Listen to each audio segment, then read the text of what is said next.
Hello, Internet. I am UD Reviews. Welcome to my little humble abode on the internet where I talk about TV shows and movies.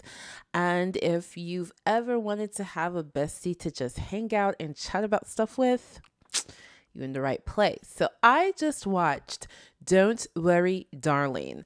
I want to address the good questions that it leaves you with and the dumb ones. What I'm calling dumb are plot holes or lazy storytelling. First of all, if you have not seen the movie yet, this is definitely going to be full of spoilers. Let me pull up the poster here real quick. So like I can have it on screen as I'm chatting. I don't edit my videos, by the way. It's just me and Kimmy Wexler here. Huge Breaking Bad and Better Call Saul fan. So don't worry, darling.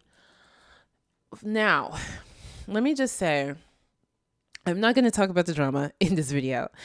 I find the drama to be quite juicy. The drama has been quite juicy. However, that doesn't really come into my thought process when it comes to thinking about the movie, analyzing the movie. The other thing is people are calling this the white version of Get Out. I completely disagree. I find that insulting. The reason I find that insulting is because Get Out is a masterpiece. If you, by some misfortune of the universe, have not seen this 2017 Jordan Peele's film, Get Out, you need to watch it. It is flawless. It is perfection. Now, I can understand why people are saying it's Get Out because it shares this theme of not having autonomy of yourself and of your mind. I get it, but please don't compare it. The premises are actually completely different. It's completely different commentary, right? When people were saying this is YT Get Out, I was like, so the men like think the women have superior bodies and they're taking over the women's minds? That's what I was thinking, which is absolutely not what the movie's about. So please don't call it Get Out. It doesn't share the same premise and it is not executed in the same kind of way. Get Out is the kind of movie where the more you watch it, the more you think about it, the more you like the movie, the more it makes sense, the more you are astounded by how perfectly everything fits in together, by how well it's communicating a social commentary. This is why we love Get Out. It was fun to watch while we watched it. The ending was satisfying. And after the show, as we're talking about it, discussing it, it comes together even clearer. That is what I mean when I say good questions. When a movie leaves you with questions, but it's a good thing. Okay. Then there are movies where the movie leaves you with questions and it's not a good thing. It feels like that question should have been answered. There's some questions where it feels like I don't think the director meant for us to have this question in this format. You know what I mean? I watched this Don't Worry, Darling with my spouse, and he felt like the movie had such potential. It had a fantastic I wholeheartedly agree with him. Fantastic premise, great material to work with. And you kind of dropped the ball. It could have been great. It could have been greatness. Okay? It could have been up here. But you fumbled in certain areas and it's down here. It felt to me like Olivia Wilde which, mind you, Olivia Wilde is the kind of director who believes in extreme ownership. She believes she is involved in every step of the movie. She's involved from casting, obviously, the filming, the script, the story writers, the editing. She is involved every step of the way, and she believes you should blame the director. Okay. So, Olivia, if somehow you're watching this, I felt you had fantastic ideas, and you did. You executed those ideas beautifully, but it feels like, okay, when I was little, like in first grade, you know how the teachers give you like coloring books and you can cut them out? So I would sit next to the teacher and I'm watching the teacher color in the lines and cut like real smooth. You know how like you can cut without doing like this? You just cut. And I asked the teacher, how do you do that? How are you coloring in the lines? How are you cutting so good? And she would be like, you color good too. I'm like, Trick, don't play with me. I may be 7, but I'm not stupid. Okay, the Bible says age of 7 is when you gain consciousness. I can see that my colorings look like crap and yours look good. Okay. How you do that? She told me, when you get older, you'll get that too. You just have to develop your hand-eye coordination, blah, blah, blah. But my point is, sometimes you have like a vision in your head. You have like these great ideas, but you can't fully execute. You can't fully execute. And you're proud of what you were able to do. What you were able to do, you did it to the max. You did it great. But your work as a whole is missing something. And you don't know what it is and you don't know how to fix it. And I feel like that's Olivia Wilde. And I feel you, because the same thing. And that is a feeling I can't tolerate. Hence, I'm not a movie maker, okay? Because I could not tolerate that feeling. And if I made this movie, I would be quite proud of it, but I would be eternally frustrated because there are so many things that weren't there. And I know they made a lot of cuts, because this movie is, how long is it? Oh, I'm trying to find the runtime, the length of the movie. Runtime. 2 hours. It's a 2-hour movie, okay? And they can't really be Avatar, can't really be Marvel's Avenger. Can't make the movie 3 hours. So you had to cut stuff out. And I get the people who feel like, the beginning was too slow. I get it. I think that's maybe why it has some of these bad reviews. Because it felt like she took a lot of time to show the multitude of ways that our main character, I think her name is Alice. Is our main character Alice? Can we see the cast? Yes. So our main character is Alice, and like Alice in Wonderland. And she is so beautiful. Everyone, actually, the entire cast is drop dead gorgeous. Actually, the entire cast. Let me tell you, if I was single on that set, I would be wilding out. Anyway, what was I saying? Yeah. So the movie spent so much time trying to show you the ways in which Alice was losing her mind, and it got to a certain point where I just felt like, okay, we get it. We get it. She is losing her mind. We get it. Something's going on. We get it. We get it. Can we move on? I did have that feeling. However, Olivia directed the scene so beautifully that I was like, you know what? I'm going to chill. I'm going to chill on that. You can take as long as you need to show me that she's losing it, because it's very pretty to look at. This is really enjoyable, pretty to look at. Also, there's little things, little like Easter eggs that I thought was a great touch, like showing her bed face in the curtain when she like drops back into the bathtub. You see her reflection is looking one way and her real face is going down. And if you don't know what I'm referring to, then you missed it. There were so many little things that very easy to miss.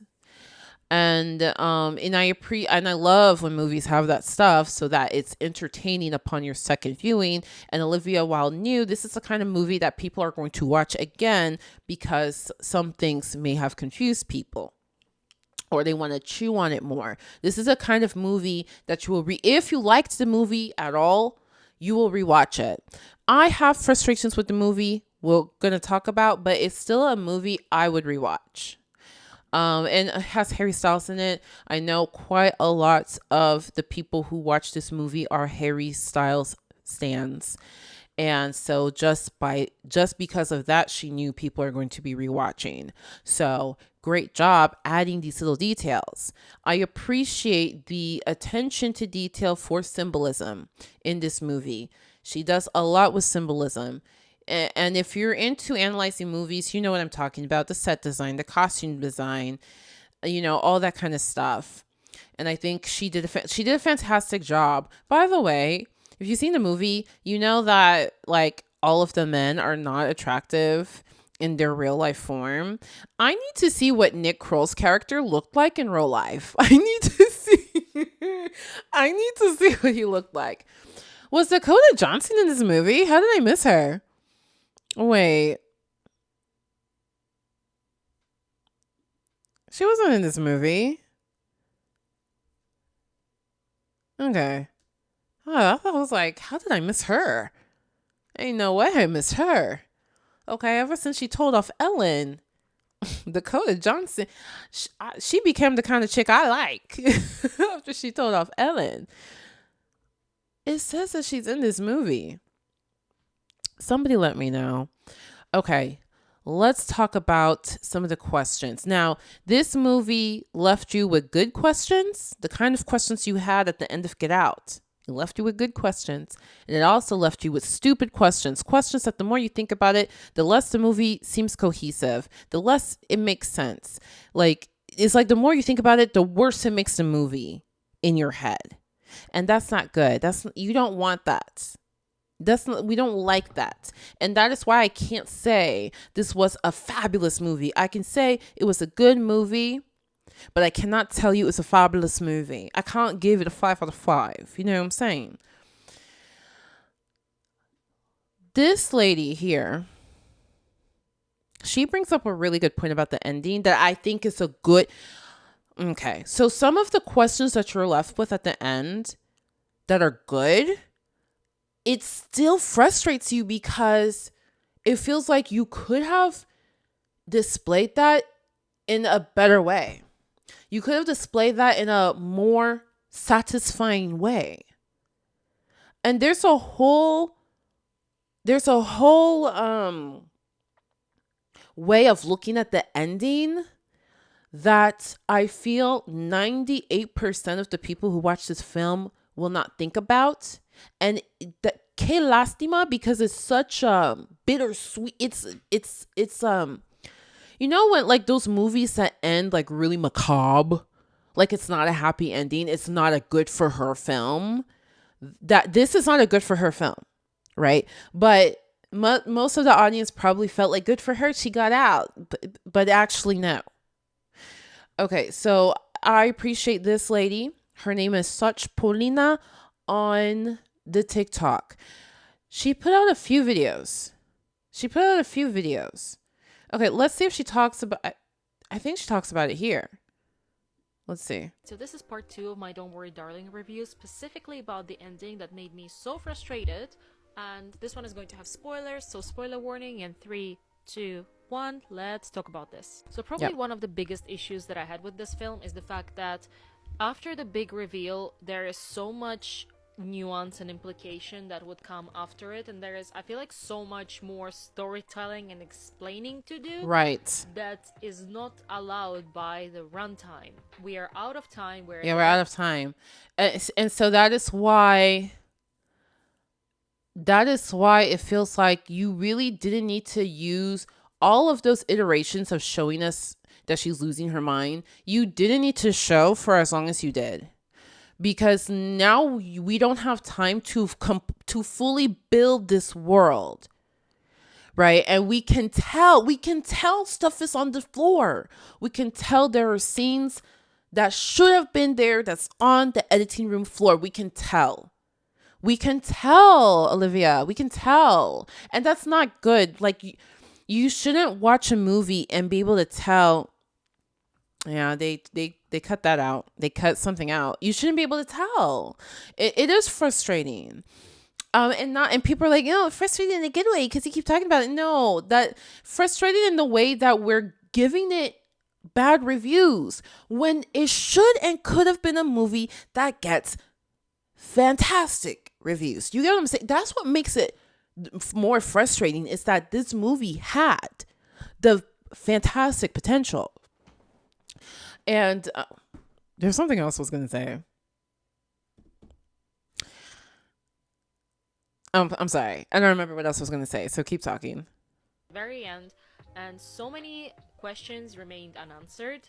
That is, some people would argue, I guess, engaging, and it leaves room for interpretation. But for me personally, Yeah. So some people are saying they're trying to excuse it. One of the excuses people are saying is, oh, well, it's from Alice's POV. Yeah, duh. Like, well, that wouldn't be like, not everybody like figure that out, but that's not an excuse. Even from Alice's POV, there's still information we can glean from her POV, right? There are several scenes that are shot in such a way that even though we're watching from Alice's POV in a way, we can see things in the background. You know what I mean? Like, things that Alice isn't paying attention to, but we, the audience, can pay attention to it and glean information from that. So don't use that like come on. In the movie Get Out, right? We are watching from the main character's point of view, and in order, they have an exposition. They have a moment in the film where the main character is getting information, thereby we, the audience, have information and understand what's going on. And they needed to do something like that in this movie, and they do, but we can tell you edited out a lot of crucial details, and that's not good. So that's not a good enough excuse. Number two, saying that, oh, well, it sparks debate, it sparks communication, that's not good enough. When the questions we're left with are things that we can tell is bad storytelling, that's not the kind of discussion you want people to be having about your movie. You don't want people to be discussing how your movie was bad at storytelling. So the excuses need to stop. Like, don't, if I hear you coming at me with an excuse, I don't want to hear it. personally, it was so frustrating. So at the end of the film, we do learn that Project Victory is actually some sort of a virtual reality experience, where some people join it voluntarily, and other people are sort of forced to join it and are held captive to be a part of it, such as Florence Pugh's characters, that is being kept by her partner, Jack, and he's sort of in the end presented to be as a little bit of like an incel, and that he participated in all of those forums, and that he chose her to join him in this imaginary world where he can be whoever he wants to be, and she gets to live out this suburban housewife nightmare life. Okay, right. So that's the revelation at the end. The detail that I liked when we get that revelation is how he was on YouTube listening to this podcast, the podcast that we've been hearing throughout the film. And I thought that was well done, that we hear it throughout the film. And before that realization, I'm thinking this is what she's listening to on the radio, that, this is the propaganda of the Victory Town. Okay, first of all, let's talk about how frustrated I am that this movie was not also about war. The whole time I'm thinking they're in a virtual reality simulation that is covering a war zone. I'm thinking it's something like the Matrix. You know how in the Matrix, the bodies are in like this dystopian doomsday land, but the people living there would never know it because they're plugged into a virtual reality. I thought it was going to be something like that. I was hoping it would be something like that. I was hoping that it was like, like a government ploy to have all the citizens calm down and be complacent because they're living in this beautiful landscape, and it's distracting them from like the horrific facts of war that are actually going on around them. That's what I was thinking it would be, and I was so excited for that reveal, because wouldn't that have been juicier? Tell me, wouldn't that have been a better film if the film was also about war and they were like in a little oasis in the middle of a war zone? Would that not have explained so many things? Would that have not made the world so much bigger? Would that have not made this film feel so much more, you know what I mean? Like more substance. It would have been great. There were all these references to this idea. People questioning, are we safe here? They kept saying, I don't know if it's safe to actually live here.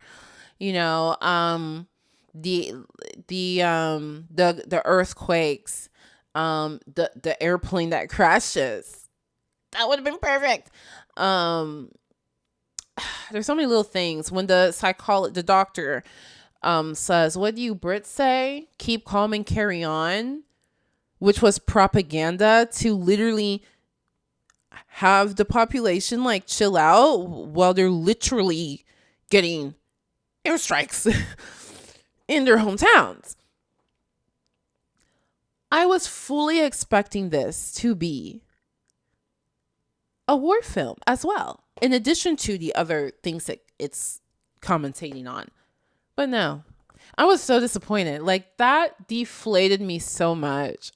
I was getting so hyped up. I was getting so hype.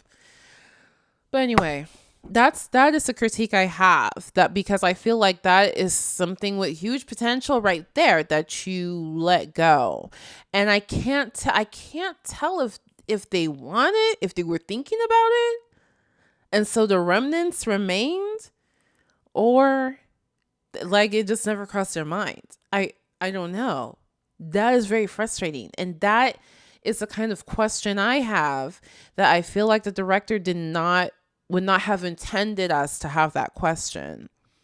Personally, I was actually quite surprised by that reveal. I'll tell you that much. I did not expect.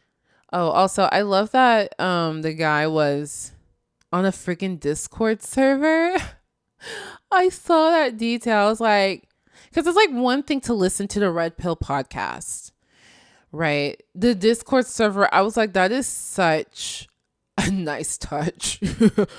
Like, that's a fantastic touch. And that's how you know he's listening to Red Pill content.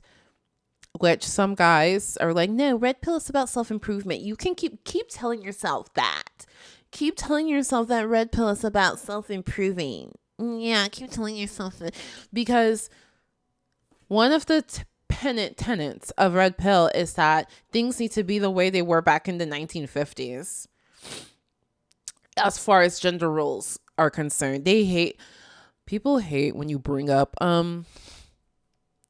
not all of us can go back to the 1950s safely. They hate when you say that, but it's true. But yeah, like that lets you know it's Red Pill, and then it's the Discord server that really sold it for me. Like, this is incels. These are incels, and this guy is an incel who is married, who happens to be married.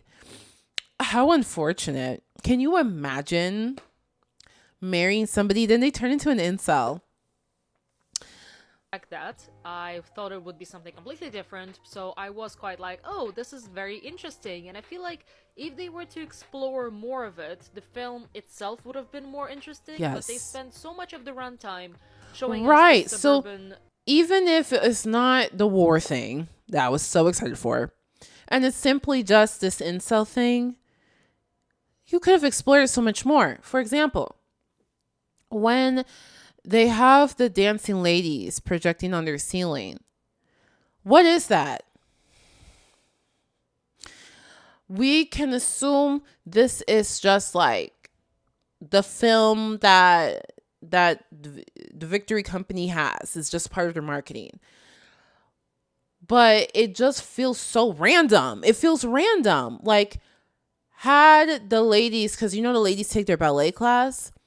So had the ladies been like practicing for, oh, there's an annual dance concert the ladies do for us, and like that's the routine, had it been something like that, or had we seen Alice, in the real world, and like, the TV's on and you just kind of see a commercial with the dancing ladies in the background, and it's like, victory where you want to be, something like that, like some little thing in the background that shows us something else somewhere in this movie, where you show us dancing ladies in context, so it doesn't look like some random thing. Because I'm like, why couldn't you just go to Getty Images and put stock footage of puppies frolicking in the grass? Like, what is it? What is the dancing ladies about? That was so irritating. Another question that I don't think the director wanted us to think like that. I don't think the director wanted us to feel like the dancing lady thing was stupid, like, but it would have been such an easy fix if you just inserted that imagery of the dancing lady somewhere else other than them projecting on the ceiling. All right, let's finish. Housewife nightmare, that at the end of it, when it got to the very, very interesting and nuanced bit, they just finished the film. There's also a matter of some characters making very significant character choices at the end of the film, such as Gemma Chan's character, that we never get an explanation or an aftermath for. Right, so Gemma's character ends up stabbing her husband. And look, okay, so there are good questions to have at the end of the film.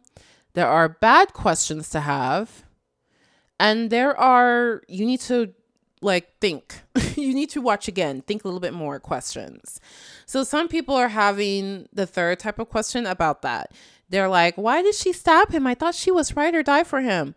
Come on. It's like she says she's tired of his BS, okay? Like, she is putting on a front. Duh. She's putting on the front, so she probably, like Bunny, Olivia Wilde's character, she probably is fully aware she's in a simulation and this is her man, and she's playing second fiddle to her man who made this great technology that she believes in, and he's stupid, right? Like, you see all this chaos and he's making a stupid decision, and that was her last straw. She's like, I'm done with you being stupid about this technology at this company, so I'm going to take over. Thank you. And it's like, it's as simple as that. However, it did feel random. It felt random. I understood why she did it. I understand. Okay. That doesn't remove the fact that it feels out of place. It feels random. It feels like we needed a little bit more there, right? And that's something, again, a simple fix could have been, we see her in the back, like doing something important in the background. Or something, like, I don't know what could have symbolized it. Something where, like, maybe Jack is speaking, but you see her in the background directing people, or, ordering people around. You know what I mean? Something that shows that she's not like these other housewives. She actually has a control position. Something like that. So that she has a control position, not just that she's in control of the ladies, because I can't remember if she's also the ballet teacher. I can't remember. But something that shows that she is in a control position also for Jack. Something where that shows that she has an idea, but she makes it Jack feel like it was his idea. Something like that. Just you don't even need that much time to do it. You just need to do it or show it one time, just one time in the movie. Or show it in the background, like a scene is going on and you just see it in the background. You know what I'm saying? Some type of foreshadowing. Some type of foreshadowing for that. Something to show this woman is smart. You don't even have to show us that she's smarter than him. Just show us that, like, wasted potential. And so it just feels like, did you just randomly decide to add that? Like, did y'all finish writing the script and then, like, in the middle of filming, you were like, you know what? There's something missing. Let's add another little twist. Like, that wasn't the solution to what was missing. What frustrated me even more is, as the person rooting for Florence's character in the film, at the end, from where I'm standing, she's still not alive because... Okay, this point is so good. And I didn't realize it until I watched this lady's video, and now I can't stop thinking about it. She, of course, she made it out alive. She woke up in the real world, but she's still tied to that bed. And she's probably at that point malnourished and dehydrated. Jack's body is next to her after she unalived him Dead. in the victory, so we know that he is unalived in the real world. And I don't think that she can survive that. We saw that the building is very run down. I don't think that she can, like, scream her way out of it, which frustrated me the most. I was hoping it would be one of those, like, good for her, and... That actually doesn't frustrate me. What frustrates me is they didn't make that more clear, right? I guess in a way they subtly showed it, because the end credits, we hear her, okay, so she's awake, and we see the dancing ladies because her eyes are open and she's staring at the ceiling that has the dancing ladies. And eventually the dancing ladies stop and fades to black, and that's, kind of parallels what's going to happen to her.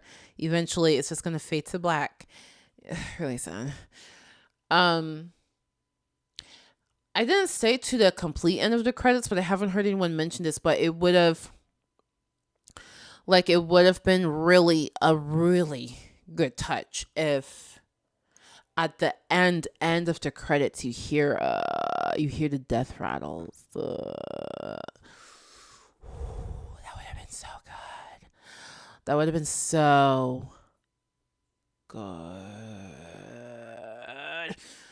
Now, you could be hopeful and think, she figures out a way. She will figure out how to move. I don't think she will. You can assume that she's been there for a really long time in that state. Her muscles are atrophied. She's not moving. She's not going to be able to move. Like, even if she didn't have the straps on. If she didn't have the straps on, there could be hope, because she could spend all her time trying to rebuild the muscles, and hopefully before the IV drips stop or finished, she'll have enough muscle strength to roll out to the bed and roll out and lift her hand and grab the doorknob and twist it, open it, fall out into the hallway and hope somebody finds her. That would be cool. That would be great. But she's strapped down. How is she going to get out of those straps with atrophied muscles? This is not a Kill Bill situation. Like, in Kill Bill, she was in the bed, free. Ciao. I don't know. Maybe the arms will work. The legs definitely are not working. I don't know. That is a good question. Unfortunately, I feel like they didn't put enough to make more people think about that question. Because I think that's an interesting question to have about this movie. It's a good question. It's a kind of question I think Olivia would have liked the audience to have. And yet we're not. We're asking, what are the earthquakes? We're asking like the basics. Endings, but honestly, I don't think that it was. All in all, I found the ending to be very open-ended and open for interpretation in a frustrating way, which, dare I say it, ruined the rest of the film for me. But yeah. I don't think it's not open to interpretation. It's incomplete. It's not open to interpretation. It's you didn't finish. You didn't finish that theme. You didn't finish that plot line. You didn't finish it. That it didn't. Open to interpretation is nope. The nope ending is open to interpretation, and you can tell they deliberately left it open to interpretation. It's supposed to be like that. This one, I don't think it's supposed to be like that. I think they made boo boos. Okay. What else you got to say? Let's see this I one. went to watch it yesterday with a screening full of Harry Styles stands, which was quite an experience that I didn't expect to enjoy, but I kind of did. It was really fun to see all of the people so excited about him and his performance. But after all of the drama surrounding the movie, I was quite excited to watch it and see if it's all kind of, is the movie better than the drama? Is the drama better than the movie? And honestly, the drama for me was better than the movie itself. Damn, Don't she Worry, really didn't Darling like it. is a type of film that attempts at a very deep social commentary, Right. but somehow comes off extremely shallow and overshadowed by the beautiful cinematography and the beautiful Yes. Yeah, that's a great way to describe it. It had great potential, great social commentary potential, and somehow it comes off shallow. costuming. That's why I'm like, you should have made it a governmental program or a war effort program. Like, you should have added a little something to make it juicy. Like, to make it juicy. Beautiful wardrobe, as well as specifically Florence Pugh's performance, which was the saving grace of this film for me. With the other performances in the film, specifically Harry Styles' performance, I think that honestly he did as much as he could have done with what he was given, as well as with his training. He is not a professional actor, and you can really see that. Maybe with more experience and with more training, he would be able to act against Florence Pugh and to be. It's interesting to think that Harry's character could have been Shia LaBeouf, and I just don't see it. Because Harry's character is so,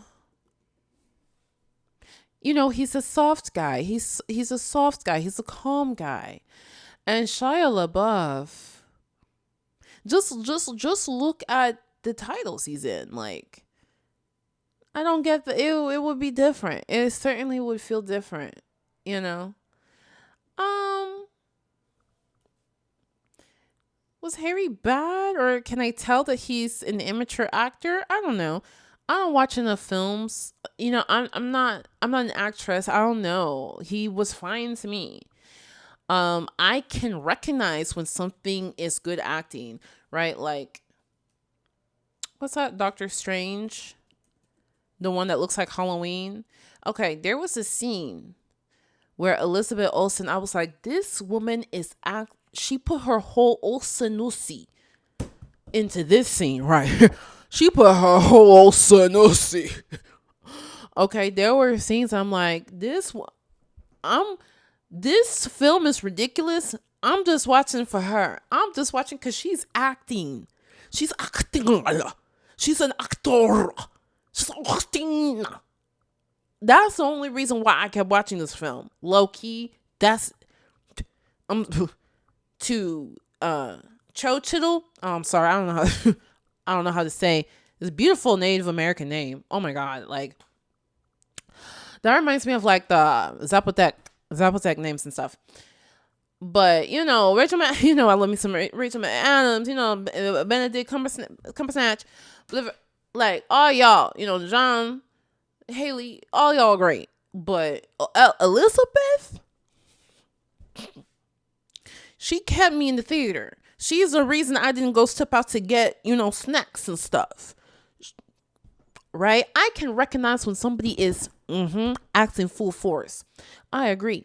Florence, which we expect nothing less of Florence. The thing about Florence, She has a face. Her face is too beautiful.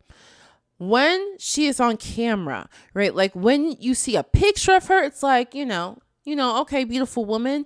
There is something about her face when it's in motion picture. I don't know what it is. Like you've seen just her pictures here. Beautiful lady, nice. But there's something when she's in motion picture that is, I don't know what she does. I don't know if it's like an emotion in her facial muscles, in her eyes. I don't know, bruh. I don't know what it is. I don't know what it is that when she is in motion picture, it's a whole different face. It's a whole different. And she's acting. And it's just the way she moves. Even the way she do her hands. And I'm looking at her hands. I'm like, why am I looking at her hands like this? Why am I obsessed with the way she cracking that egg? I don't know what it is. She just got it. Some people, they just have it. Some people just have it. You know what I mean? Like I truly believe sometimes people are literally just born with an it. With it. And the planets aligned that you got to be this beautiful white woman in America and be a Hollywood actress, and you were already born with the it, and everything else just fell into place. You know what I mean? Like, I don't know. Great job. And then Harry, I didn't feel anything special. You know what I mean? Like you watching Florence and you're just like, oh, right? But when I'm watching Harry, I'm not feeling that same, I'm not feeling that. I'm not getting that same thing. The man, what's his face? The dude who plays, the evil guy. The stupid evil guy that gets killed by his own wife. Where are you? Okay, this Chris Pine dude. When he's acting, I'm like, yeah, you doing it. You know what you doing. You know what I mean? Like it's little things. It's like when you watch him act, it's like you know what you are professional. I see you're a professional. But sometimes actors, there's actors who don't do those little things. They don't do those little things, but they're not bad. They're not bad actors. It's just you're not making me mesmerized, but you're not bad. And that's how I feel about Harry Styles. Like you didn't do bad. Like you were fine. You were good. You did good. Like there was a scene or two that I'm like, damn, I'm feeling it. There's a scene or two that I'm really feeling you. So I don't know. Like I can't, assess that. She's like, oh, Harry Styles didn't do that good. I don't know.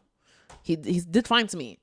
To be honest, right, he wasn't horrendous. He wasn't too bad at all. I was expecting him to be worse.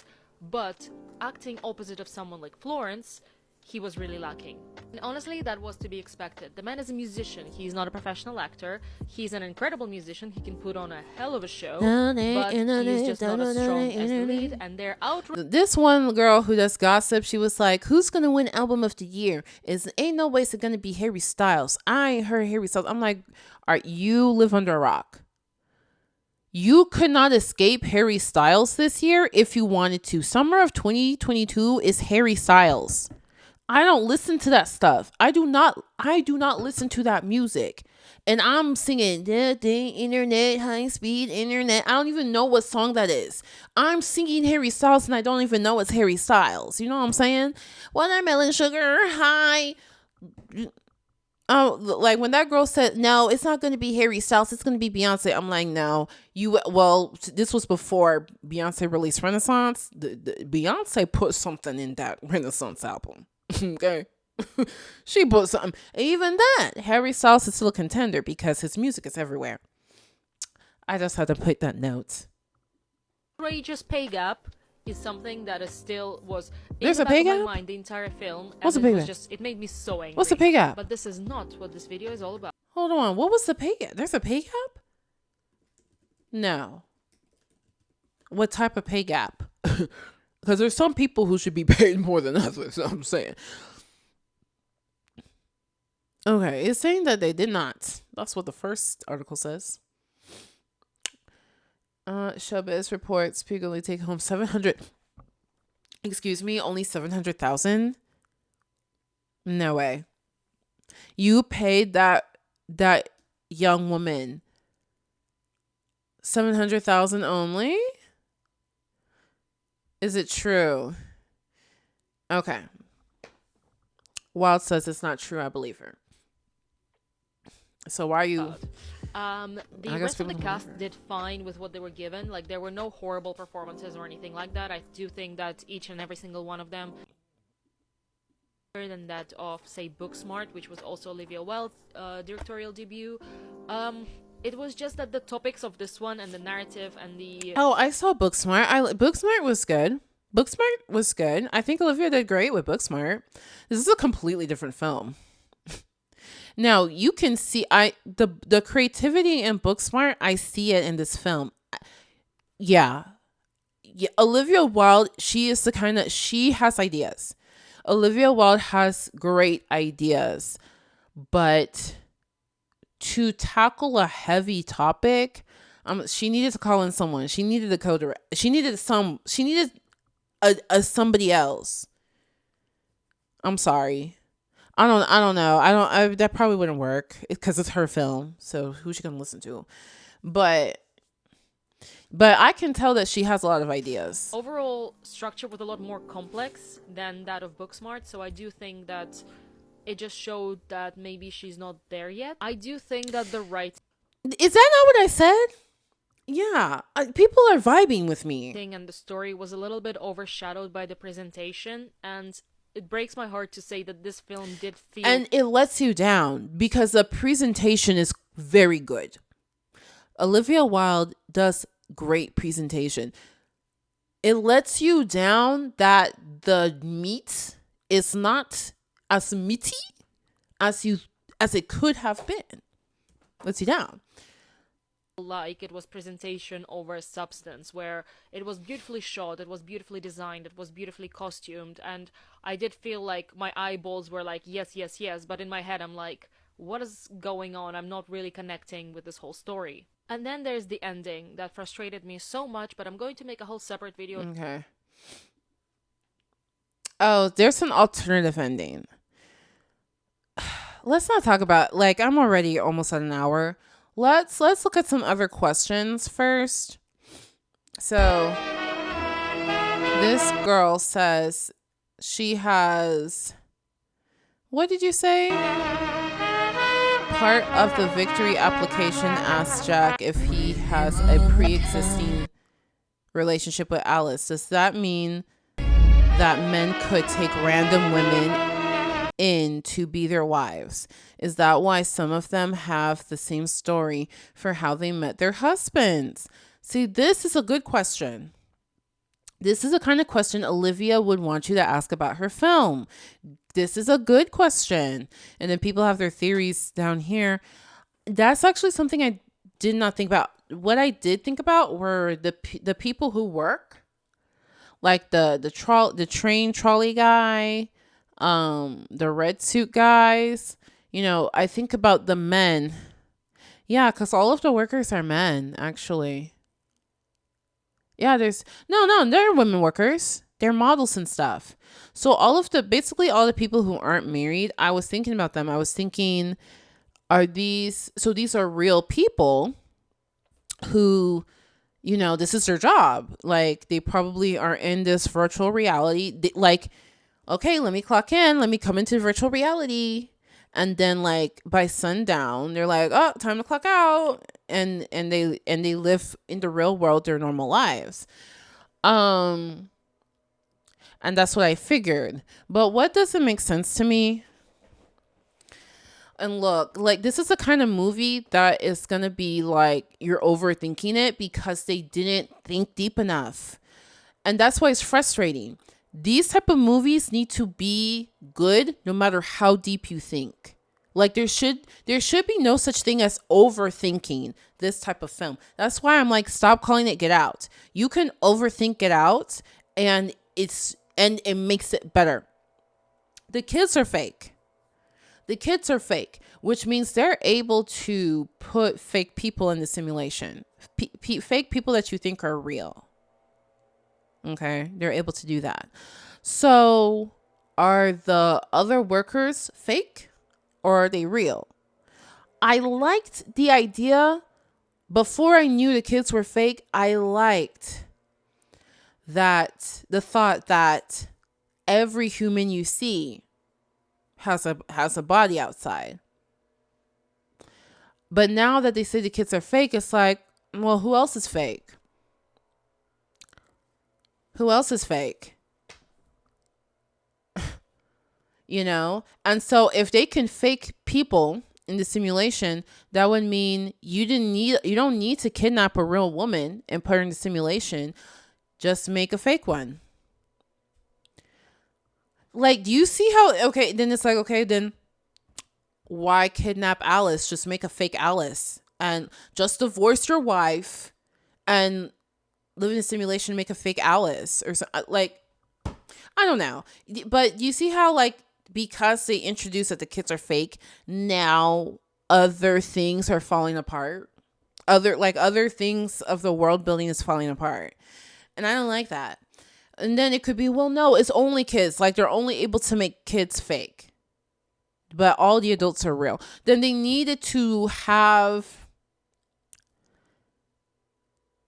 like some kind of explanation that's like, we're able to make you a fake dog, a fake child. Like, we're able to make smaller organisms that don't have complex personalities. We can simulate those, but for humans, for adults, we can't do it. I don't know. They need to have something like that. They needed to have some kind of explanation, a scene where you're cuffed to the cotton chair and you're watching a little TV and it explains everything. We needed a scene like that for Alice so that everything can feel cohesive. So we're all on the same page. And then after the movie, we're all asking the kind of questions that Olivia wants us to ask.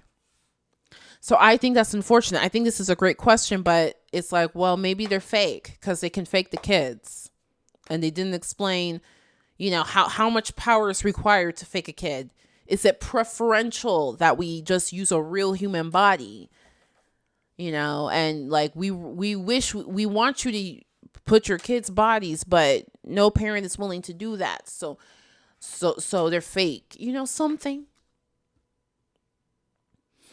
I expected every guy that I went on a date with to fall in love with me, and when they didn't, I was like, hello? Relatable. So she's like, I expected the red plane and random earthquakes to be clearly explained by the end. I can understand the red plane not being clearly explained, but it needed a little bit more explanation. That is something that could have remained mysterious, but give us something to lean on. Right. I'm assuming the red plane is supposed to be Alice's imagination. We do see the plane kind of wobble. So you could think, oh, is it a glitch in the simulation? Could everybody see the plane? Did the driver see the plane and he just ignored it because, well, it's not my business? Or did he not see the plane? The warble lets you know it's not supposed to be there. And it could be simulation glitch or it could be Alice's imagination. The best I can come up with is that Alice is thinking about that red airplane that her friend was holding that belonged to her son and how they went out into the desert. So the airplane's flying through the desert. And then, like, when they have their eyes open, there's the red vroom, vroom over your eyes. And that like she's seeing the red. So that's why she's seeing it in the sky. Do you see how this is annoying? Like, there was no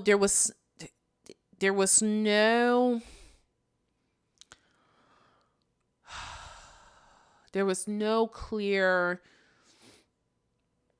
connection, right? Because usually for something like that, you can think about it and be like, oh yeah, no, that red airplane, we also saw it here and we saw it here. Like there would be more of a connection. And I literally feel like I'm grasping that. So I literally feel like I'm pulling stuff out of my behind to explain that airplane. And that's another thing. Like, again, if this was a war zone, that would have been perfect. That would have been the perfect explanation. Makes me mad.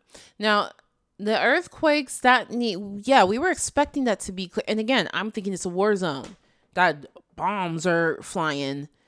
And they're just saying, no, that's the boys at work. It's not the boys at work. What is it? What is it?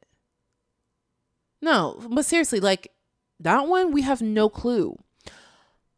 It could be maybe all of the minds in the simulation are somehow connected. So when someone is like trying to wake up, that shouldn't be waking up, there's an earthquake.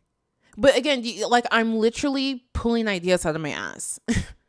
Like there was not even a hint of explanation for the earthquake thing. It's like that is so annoying. That is so annoying. It is so annoying. And like, why did it happen? Why wasn't happening in the beginning? It's not happening at the end. At the end, like that would have been the great explanation, right? Like at the end where she's like trying to get out, that would have been a great moment to do the earthquake. So then we're connecting, okay, whenever someone's trying to leave that shouldn't leave, then it earthquakes or something like that. That would have been great. Doesn't add zero time.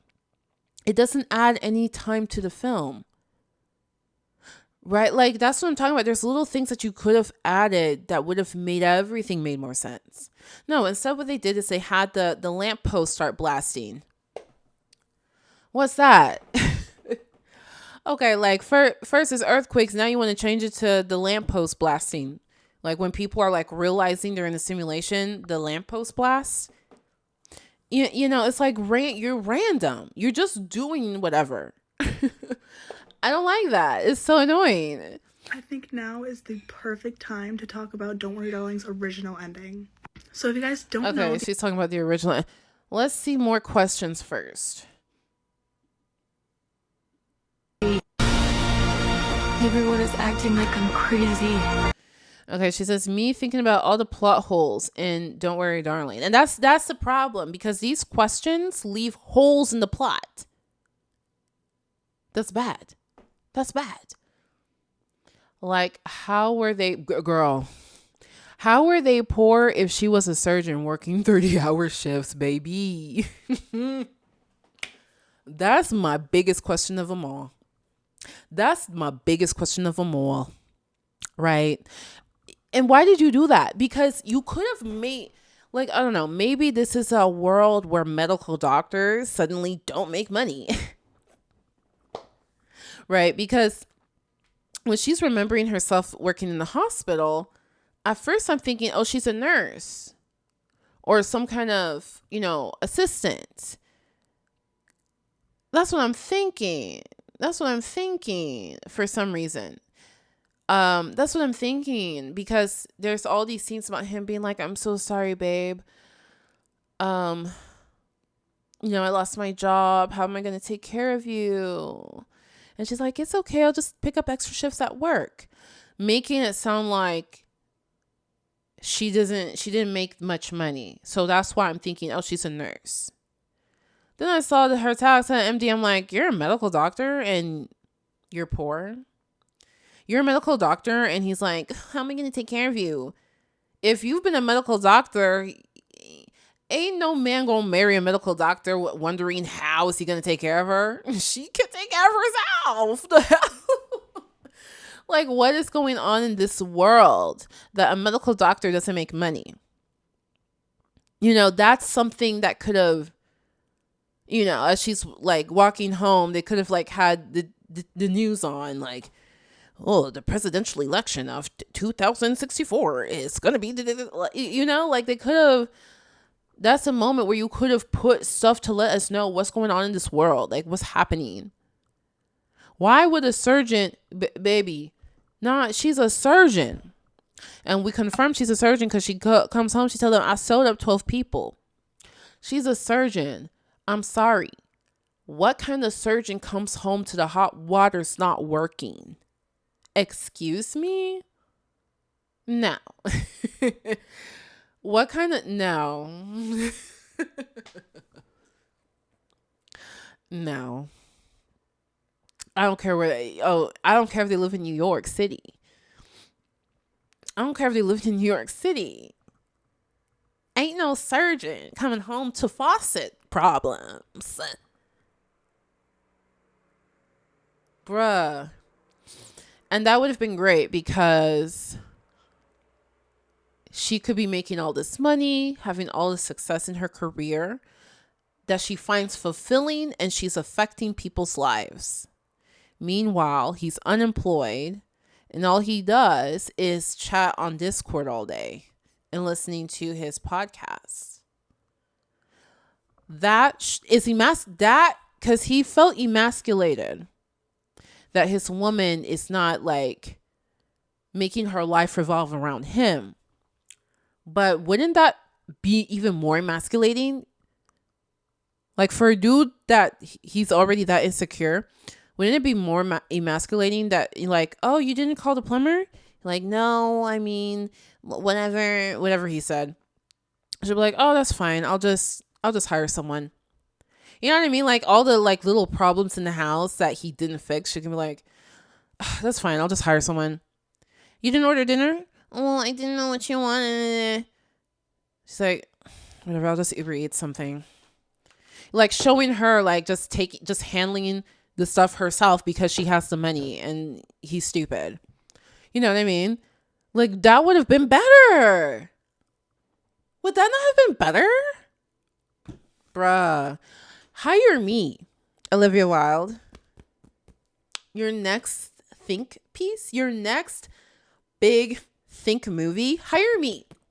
Hire me. At least have me be like, what are they called? The people that you tested on, the test watcher.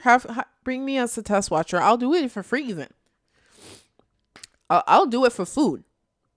As long as you're going to have food there, I'll do it. She says the earthquakes, right? Why did Harry tap dance? That really annoyed me. Again, you're teasing me with these great concepts of symbolism and then you don't take it anywhere. I thought he was tap dancing to symbolize how Harry is the man's real name. I thought he was tap dancing to show how, what is your name? James? Or Jack? I thought it was showing how Jack is now Frank's puppet. You know, got him a promotion. And I thought, God, like there's so many things that I thought was going to be deeper than what it was. Like I thought, oh, you're promoting him so that he has more incentive to get his wife in line. And then they didn't take that idea anywhere. And then, okay, he's tap dancing. This is a ritual to show like you're now like directly under Frank's thumb. You're now directly under his thumb. You're his little puppet. You're now his minion. And then they didn't take that anywhere. And like in a way I could see, okay, he's always been Frank's puppet, you know, because he's been entranced by Frank's podcast and now he's faithfully paying for his subscription to this alternate reality. So yeah, like Jack is his puppet, but the way you set it up, like the way that scene was filmed, it made it feel like now in particular, he's even more of a puppet. Now in particular, it's going to be even worse. And then that doesn't go anywhere. And I'm like, okay. I mean, that was a cool scene. That was a cool concept. And then it didn't go anywhere. Okay. I guess. You know what I mean? Like, such a letdown. Did they just add that for fun? Right. What happens now that Frank is dead? So, had they shown just something, a commercial, like she's like like, oh, I just finished sewing up a patient and I'm walking home, and like have like a little TV with the news, and it's like, oh, now for a commercial break, and it shows the dancing ladies, and it shows Frank and Gemma. Have you always wanted to live the life of your dreams? And like Gemma's like, welcome to Outland, and like, you know, something that kind of shows what this is, the company, something like that. Or showing, you know, a guy's like getting out of the virtual reality and then like driving to victory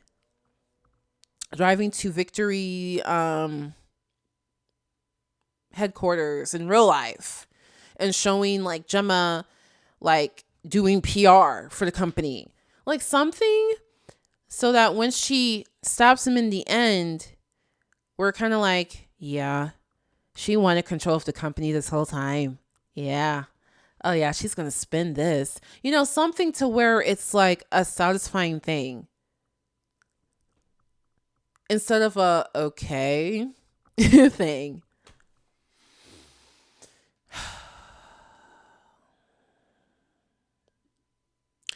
So, are there other ideas that just don't make sense? So, I know people were asking about, what does it mean when she crumpled the eggs and nothing was inside? I just took that to mean there's a glitch in the system. Like like the food is fake, but your brain's imagination is supposed to fill in the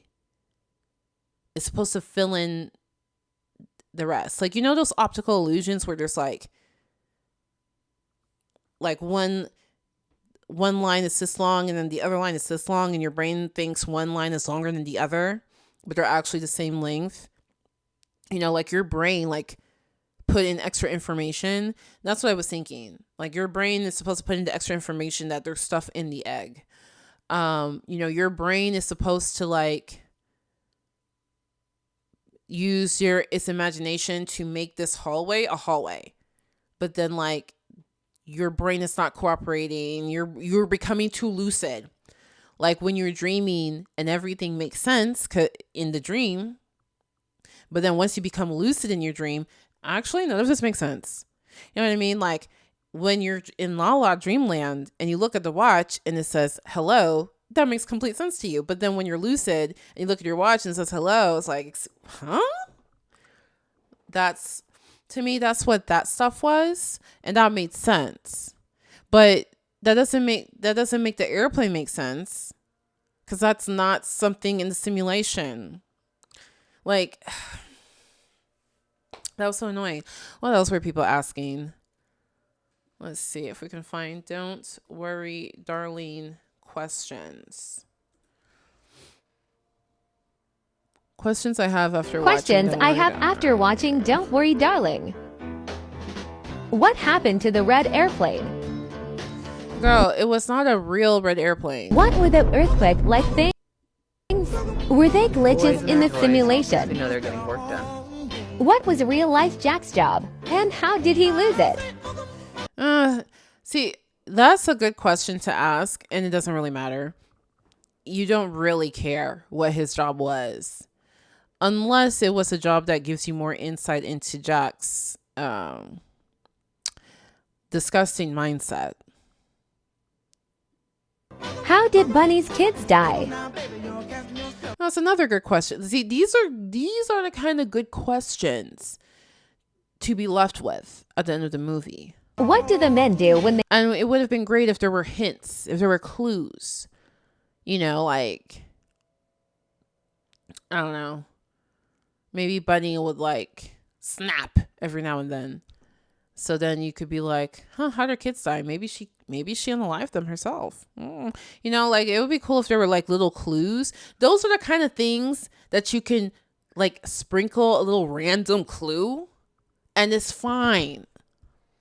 They leave Victory every day. How do they earn money? See, this is a stupid question. That you know what I'm saying? Like, that's a dumb question. When they leave Victory, they're going to their real jobs to pay for it. And probably they're working for Victory in real life. Come on. What happens after Alice gets out? See, that's a good question. What happens? She dies. Questions I Let's see these. I'm very curious about how they explain to friends and family why their wives aren't around. So in the alternate ending, it tells you that the men fake their wife's death. So that's how they do it. Questions. When Alice escaped the first time, how did she get put back in? Oh, that's another good one.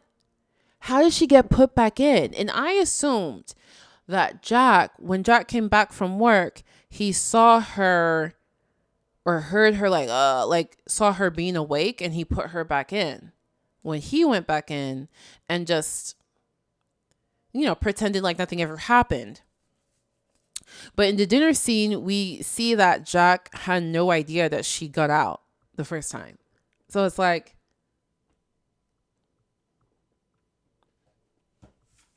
okay, then what happened?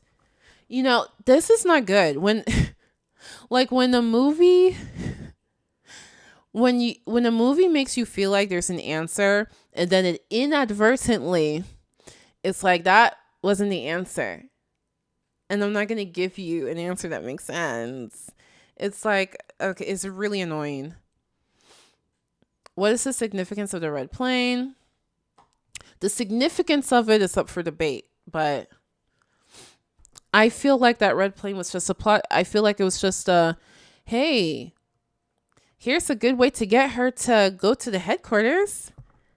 And we'll just make it look like the red plane the little boy had. So it connects.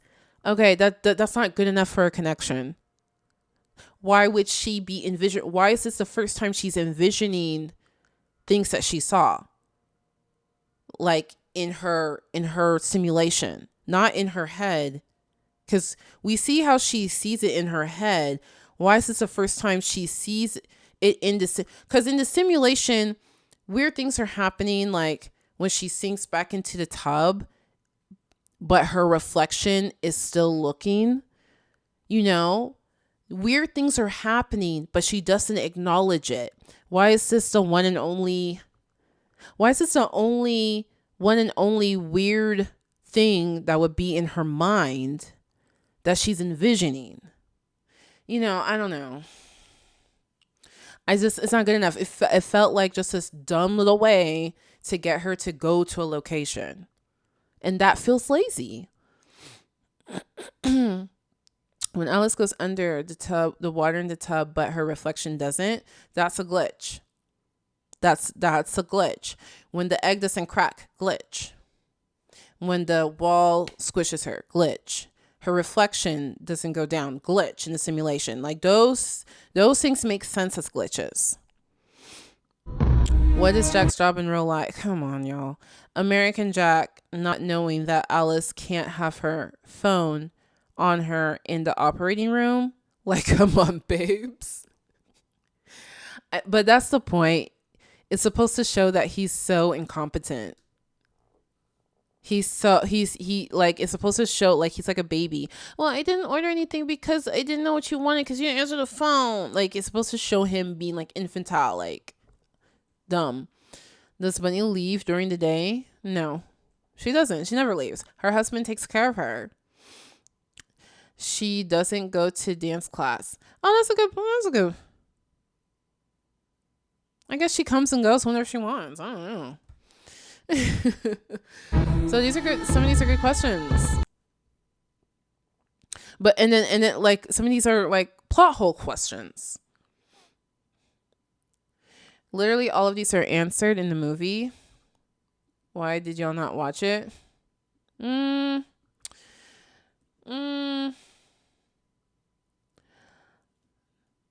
really.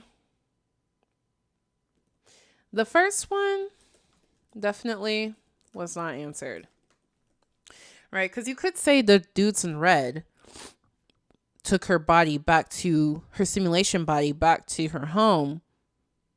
But you have to be put back under. She exited. She has to be put back under in real life. Who did that in real life? Because if they could just go into her house and do it, then they wouldn't have been chasing her at the end. Because instead they would stampede to her real life house and unalive her in the real life house instead of chasing her in the simulation. Come on. Oh my God. So just to be clear here, did you fire Shia LaBeouf? Okay, hi. I saw Don't Worry Darling yesterday and I did like it, but I still have some questions about the movie because it was one big 2-hour mindfuck. Disclaimer, I will be talking about the movie. Spoilers will be in this video. So if you have not seen it, do not watch the video. If you plan on watching it soon, you can pause the video, save it, and come back. Oh my gosh. The disclaimers. Y'all, the disclaimers. Please don't insult people's intelligence. Okay? It says spoilers right there, man. Like, I get it though. Because there's always somebody who's like, hey, why did you spoil it for me? But let's get started. Okay, so what happened to Margaret's kid? I know she took her son with her They deleted him. Because the kids are not real, so they deleted him. Quarters to see what was going on really about the whole like Victory Project shit, and her son like went MIA. Like, did they kill him? Did they kidnap him? I need to know what happened with her kid. Speaking of kids, what happened to Bunny's kids? So at the end of the movie, Bunny tells Alice that she knew that the world was like fake, but she chose to stay there because in that world, like the 50s world, she was able to be with her kids because she lost her kids in like the real world. And I want to know what happened to her kids in the real world. Like, so That's a good question. That's a good question the movie should give fucking you. badly. And what was Jack's job in the real world? I know Alice was a surgeon, but they never said what his job was. He was unemployed. Jesus. That's why he was on Discord. He was unemployed. He was unemployed until he bought the Victory subscription. And I assume they gave him a job.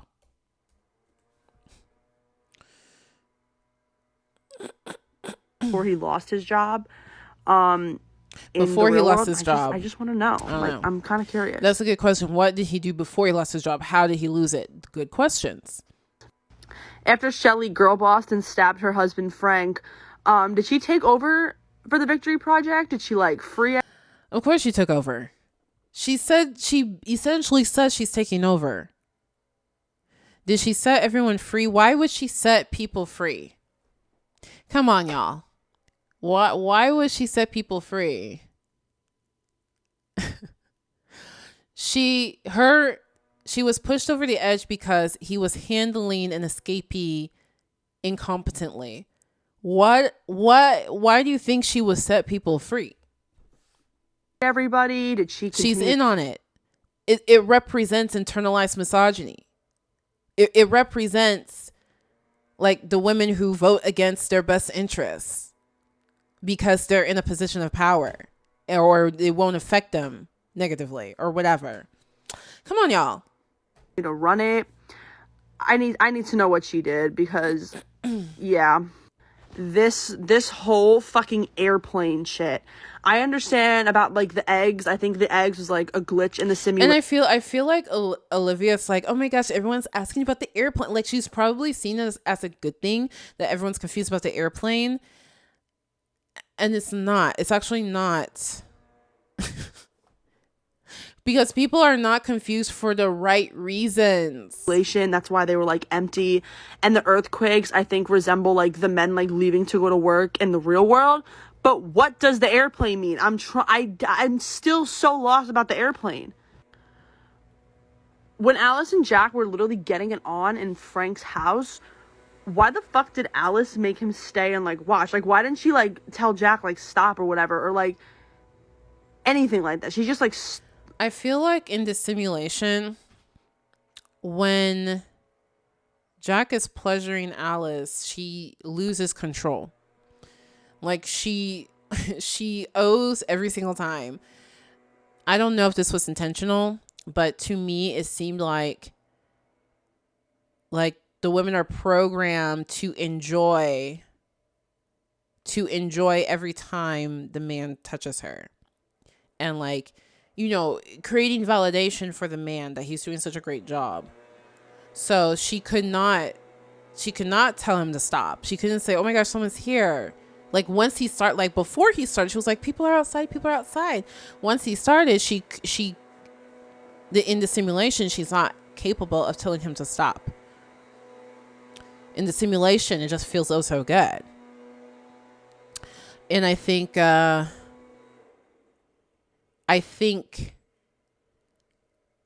fact that I'm trying to remember if she was there and then her husband Jack found her.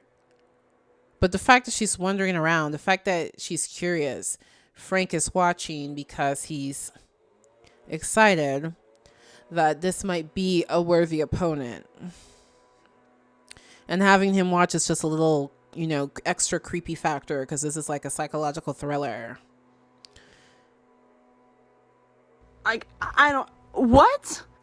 Also, I assume that Alice has been in like this, 50s like Victory Project her friends simulation and family have no clue where she is. Yeah.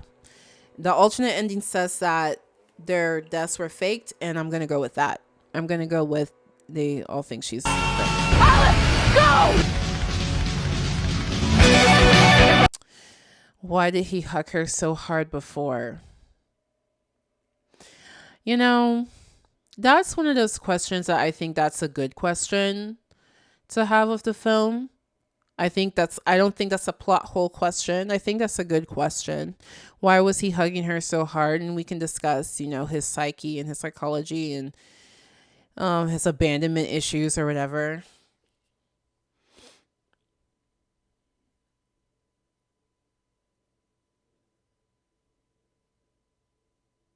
People are saying he was suffocating her, that he was trying to black her out. Pretty sure he was trying to pass her out so he could take her to the place they make her forget everything again. Maybe he was. He knew what was coming. I think maybe he thought if he squeezed her hard enough, maybe he could make her pass out and then he could get to the doctor, reset her memory again. Probably that. The original ending, I agree. Everyone is acting the like I'm crazy. earthquakes. What is Alice going to do now? She's going to pass away. How did Jack explain where Alice was? Affect her death?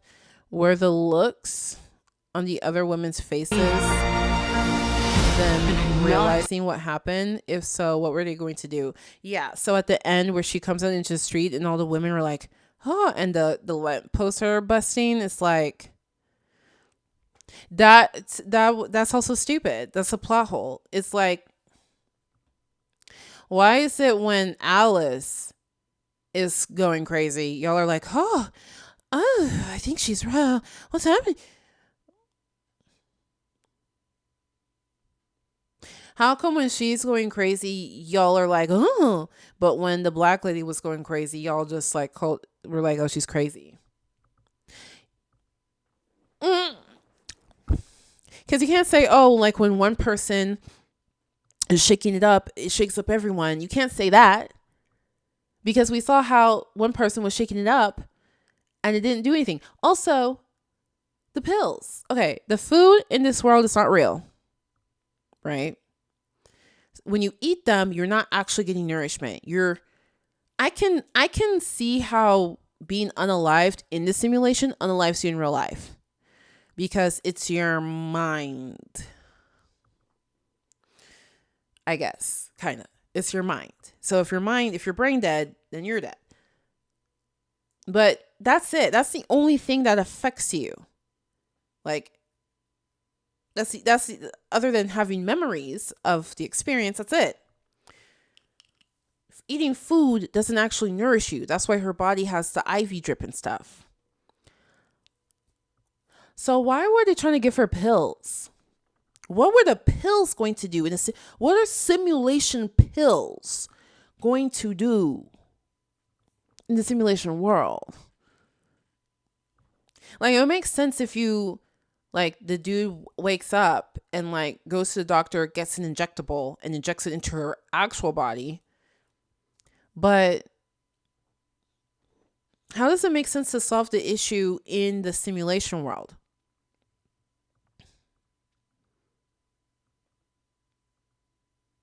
Like pills. I can see how the electroshock might work, because you're zapping the mind from the inside, but the pills, I don't get it. I don't. You see, the more I'm thinking about it, the more I don't get it. Crazy. What happened to Buddy's kids? What is Frank's wife going to do? Come on. And now you understand the meaning of the song.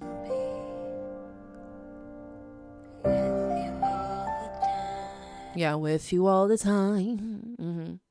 Yeah. Everyone is acting like I'm crazy. Trying to work out if I'm not smart enough to understand Don't Worry Darling, or if there are actually heaps of plot holes, because I still have some. Yeah, no, there's plot holes. Don't worry, darling. There are plot holes. It's plot holes. I think that's the main stuff. I think I covered everything. I think I covered everything.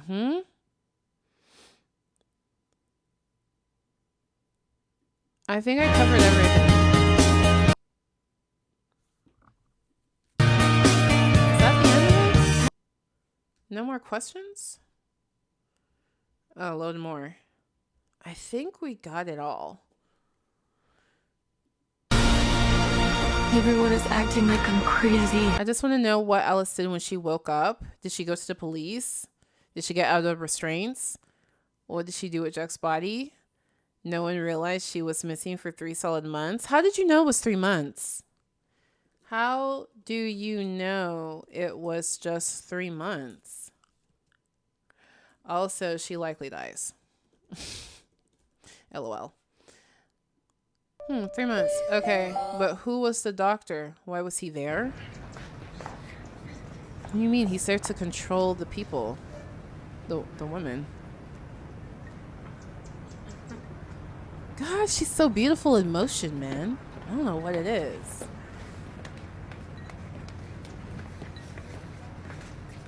Strong, capable women. This road is hard, it is unique, it is challenging. None of us would be here without you. I know I certainly. This little speech reminded me of cult leaders.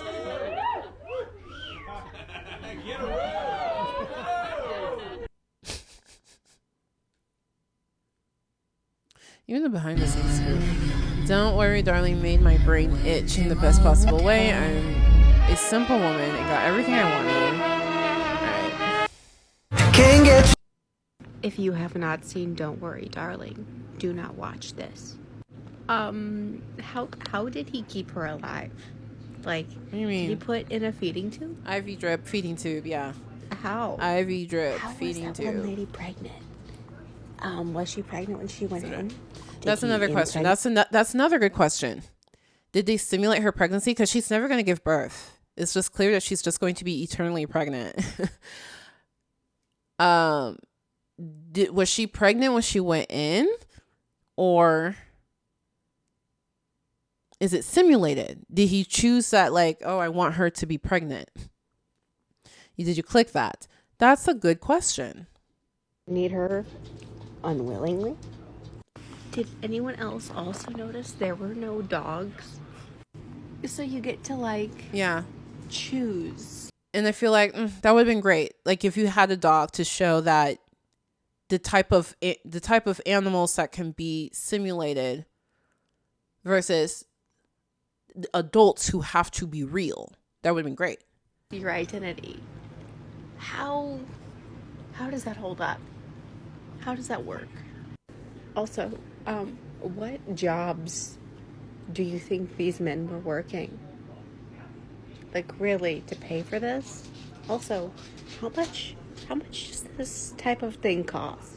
Right. Also, we should have gotten more Chris Pine. We totally should have. And Nick Kroll. We needed If more you Nick have Kroll. not Oh my seen God. I was so excited when I saw Nick Kroll, and You know, my favorite thing about the movie is like it feels like a movie. it feels like a movie. Okay, I just got home from an early screen. Here are some of the best tweets about Harry not answering. I'm really not interested. I'm not against Harry Styles. I just don't care. So I'm really not interested in the Harry Styles fans. So I'm sorry. Okay, like I keep thinking we've covered everything, and then somebody mentioned something that I'm like, oh yeah, that. Let's just go a few more rounds. Let's go a few more rounds, and we should be done. With you all the time. Okay, but how did Jack get her into the simulation? Girl, he knocked her out. She had the memory. Did he like knock her out? Yes. Drug her. Yes. Sometimes you gotta trust yourself. This is something that I've learned since starting this channel. You need to trust yourself. So I started this channel talking about Better Call Saul, and there were so many times where I'm like, what about blah, blah, blah? You know, was it XYZ? Is that the answer? And like a week later, the actors are like, the XYZ is the answer. And I was correct. Like, what I've learned is when it comes to media, like after doing that a few times, after being like, was it XYZ? And then you find out that you're right. Even if people were trying to tell you that you were wrong at first, you find out that you are right. It's like you gotta just trust yourself, because there are people out here who have the worst takes. Who, like for example, there are people who think the Jack character is a good guy, and they like believe it. Like they will actually like say that, like, yeah, he was a good, like they're not questioning themselves at all. Meanwhile, you are correct. Meanwhile, you are 100% correct, and you're questioning yourself. It's very much the Donald Trump thing, right? You question, like you are in a school or you're in a work environment and you're wondering, am I good enough to be here? And then you see Donald Trump's behind become president. It's like after seeing Donald Trump become president, you should never doubt yourself ever again. If people can full on be so proud of their wrong analyses of a media, don't question yourself. Because probably if you're questioning yourself, you're probably right. That's something that I'm real. Like the more you're willing to question yourself, the more likely you are to be right. And I see it when I watch other YouTubers. The people who are willing to question more. The more you're willing to question, the more you're probably right. That's what I think so far. Let me know if you think something different. If you even watched this far into this, basically a live stream. Okay, but yeah, you're correct, babe. She's off, not really waking up. She's almost in a coma. I know he faked her death, but like, was nobody sus? Well, we can make up some story. Also, if someone dies in Victory, how do they die in real life? Yeah, see, that's a good question. And it kind of feels like one of those things where it's like, if I think about it too hard, I'm going to create more plot holes, right? Whereas in Get Out, the more you think about how are they in the sunken place? How does that? The more you think about that, the more it makes sense. Why? Because in Get Out, they explained the mechanisms. They actually explained the mechanisms in how it worked. They demonstrated the mechanisms. In this one, they don't do that. They're not explaining to you, like, how is the simulation working? Who is coding it? What's coded? What's real? There is no explanation. So the more you think about stuff like that, the like you're gonna make plot holes in your head, and it's gonna make the movie worse, which sucks. It makes it shallow. It makes the movie shallow. When the more you think about it, the worse it gets. It's shallow. Does someone just go and end them? Let me respond to her. I think because it's your mind killing your being dead, it would be like becoming brain dead. Your mind thinks you're dead, so you actually die. And I'm coming up with these theories because it's like these are concepts that I got from other movies that actually explain their mechanisms. So because I watch other psychological thrillers and they have similar elements, and these other psychological thrillers explain the mechanism in which this works. Well, how does this work in this world? Because they explained it, I'm now carrying this over into this film and using another film's explanation to explain this film. That is not good. That should not be happening. You should not have to reference another film to understand this film, especially when it's a 2-hour film. I don't like that. How long has she been like that? Good question. I don't know how the other person figured 3 months. I gotta know that. What did Jack tell her? Work friends. What happened to Frank's wife? What happened to... Y'all are asking very rudimentary. I'm waiting for somebody else. There's only one person who asked, how are they poor if she's a surgeon? I'm waiting for the real smart asses. I'm waiting for the real smart asses to ask questions. We addressed some of these already. Everyone get okay.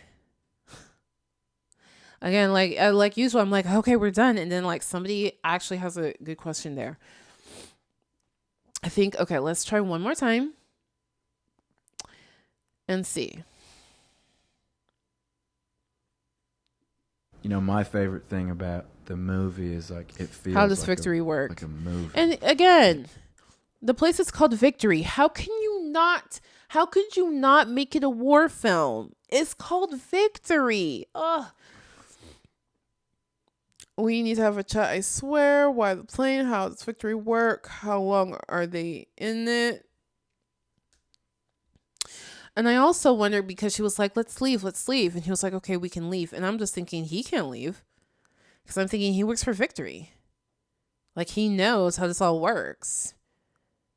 Like he can't leave because he knows confidential information. Like he knows information that can put this company and this world in jeopardy. They're not going to let him leave.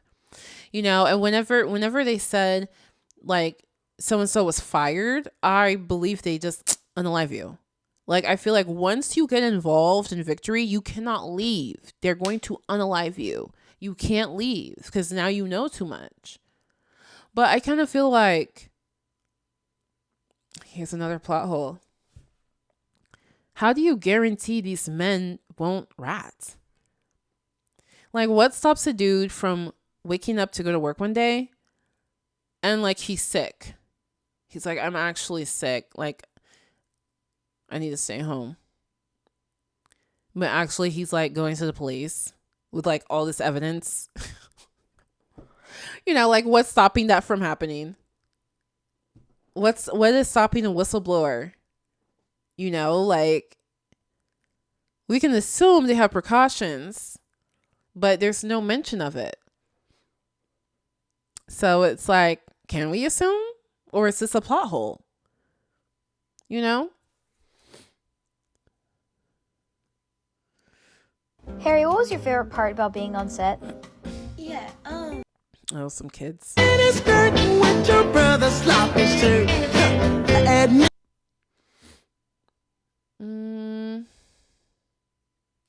Queer baiting. I have a feeling you're going to have basic questions. Is Alice going to prison? Huh? Where did you get prison?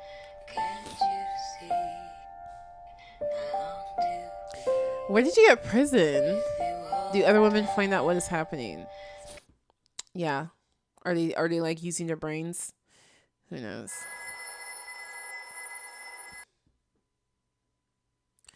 When it's been there and you can't stop watching. Okay, I think that's it. All these other stuff is like something different.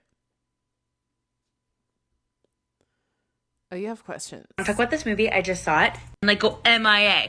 That makes no sense to me. Like, what is this backstory? I need more information. It's a huge plot hole. It's secret. Is that why they die? Like, how is it secret? Is that why they die? Like, people joining this thing. Like, I want to know. Does the government know it's a thing? Is it secret? Is that why they die? Like, how? This bitch is a doctor. How does she just like disappear and like go MIA? That makes no sense to me. Like, what is this backstory? I need more information. It's a huge plot hole. It's annoying me. See the feminist message. I do see it. But why is her life as a doctor so fucking shitty in a shitty ass fucking apartment? Like, she's a doctor. She should not, like, what does that say about a society that we just let, like, we want to work so bad? You know what, bitches? We can't afford to buy houses. Like, that simulation looked lit as hell. I would never want to be in a simulation, obviously. But, like, what is it trying to make us think is, like, amazing about the real life? Because it's real, even though, like, we're working our asses off and can't afford to buy, like, a nice house. Oh, yeah, because she does that thing where it's my life, it's real. Well, it's not that her real life was amazing. It's that it's her life. It's her ability to make decisions about her body.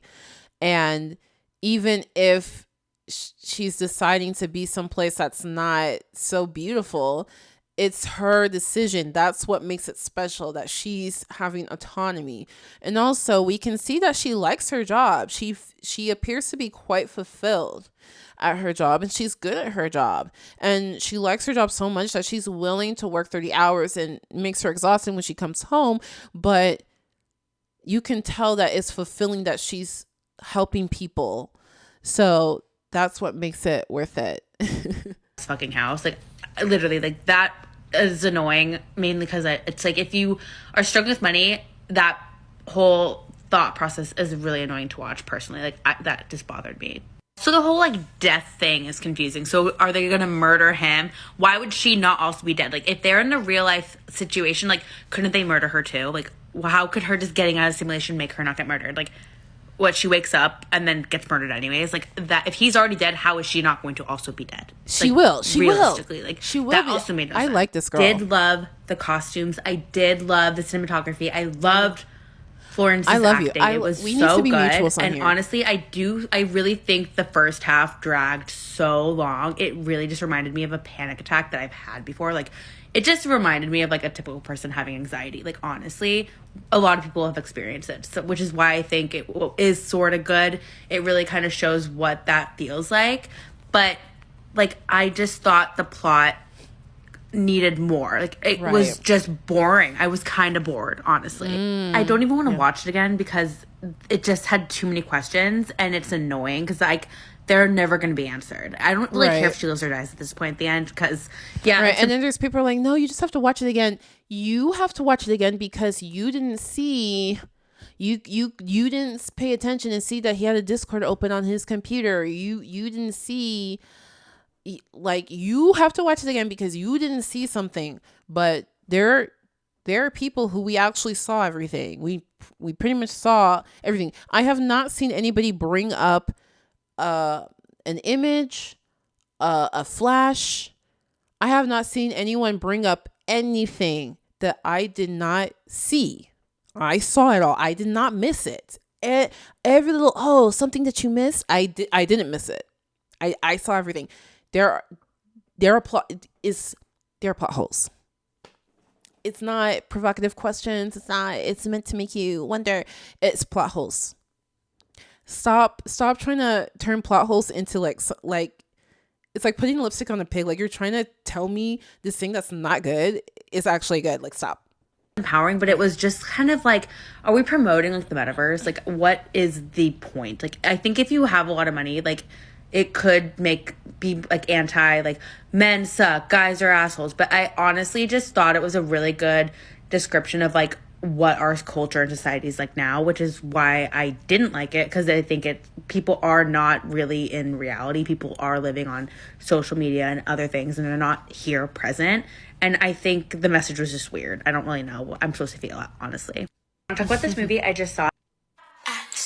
Okay, I think she and all the rest of these are not questions. So I think we're done here. I think we've explored all that we can explore. Out of sight. The plane. It's not a plot hole. The planes. Why are you saying plural? Why are you saying plural? Not a plot hole because it's all a simulation. Why would that be in the simulation? Why would they put an airplane in the simulation? Alice was already imagining things falling apart in it, but there's no airplane. Like if there are regularly airplanes flying in the sky, that would make sense that she would imagine one of them falls, but she already had the egg. Crack it. The wall was already there. Squish it. Why would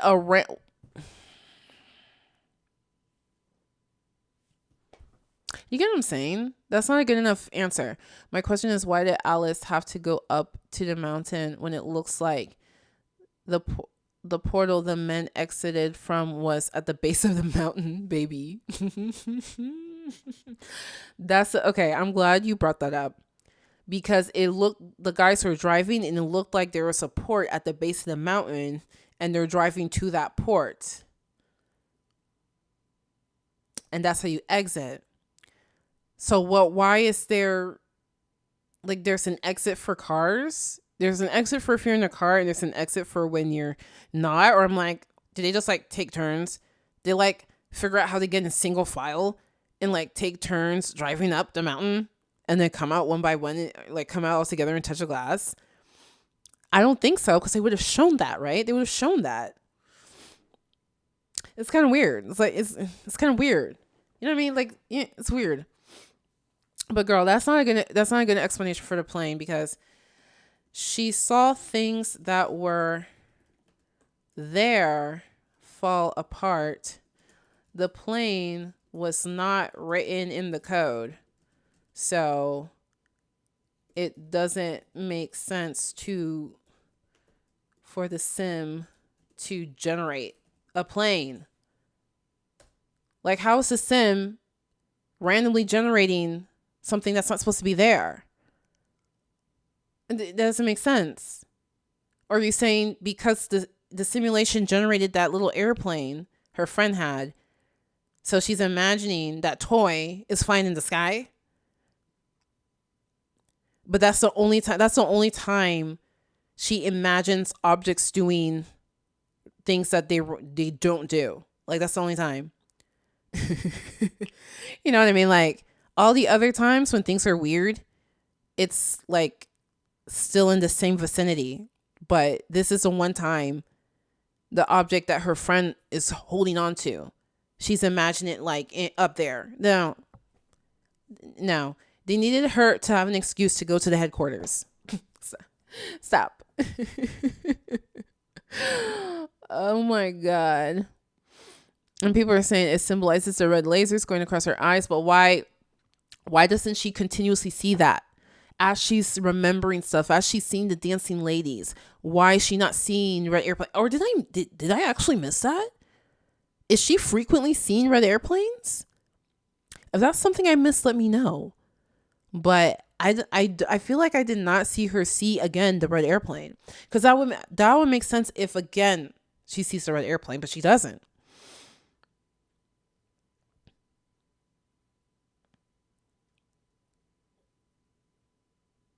She saw Margaret in the mirror, but no one else did. That's another thing that didn't make sense. She is seeing Margaret in the mirror, kind of representing that she's about to unalive herself. So, okay. That's an instance like she's seeing her friend in the mirror. She's imagining her friend in the mirror. Like she's imagining the plane in the sky. I guess I didn't make that connection because one's an inanimate object and one is her actual friend that she has feelings for. So I saw them as different things. I just think this is so bad. I just feel like this is really bojangly made. I feel like it's not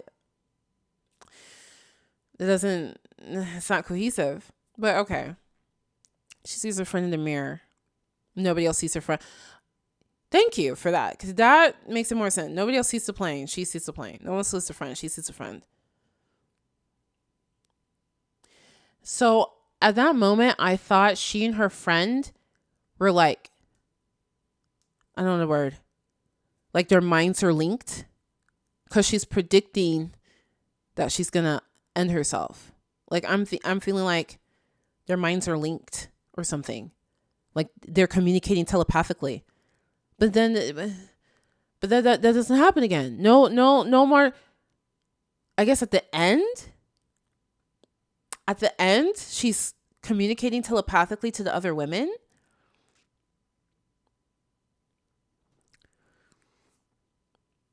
And that's where they're like, what's going on? Because when one person is freaking out and the other people are kind of freaking out, now you can communicate telepathically. That's the only thing that will make sense.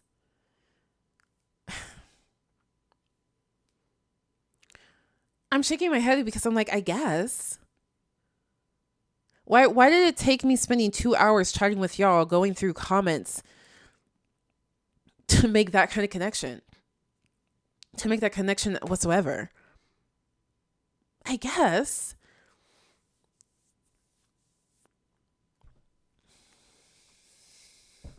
It's too many things like that.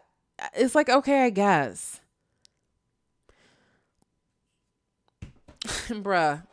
No, like this is, I'm sorry, this is giving, like, on Netflix when you're bored and you watch psychological thrillers and it does stuff like this. It's like, oh, I guess that's what they do in their world. Like, that's what this is giving. I'm sorry. Oh my God. This would be a straight to Netflix, straight to streaming movie if not for Olivia Wilde making it beautiful and having all-star cast. This would be straight to Netflix. This would be straight to streaming. Oh my God, it's not good. Oh geez. I think it was like the parking garage and they somehow went up to the top of the elevator. Okay, maybe there's a it's a parking garage under. It's a good question. The top of the mountain was probably the server room of routers control. They wouldn't have the servers in the simulation. I'm sorry. This is really frustrating.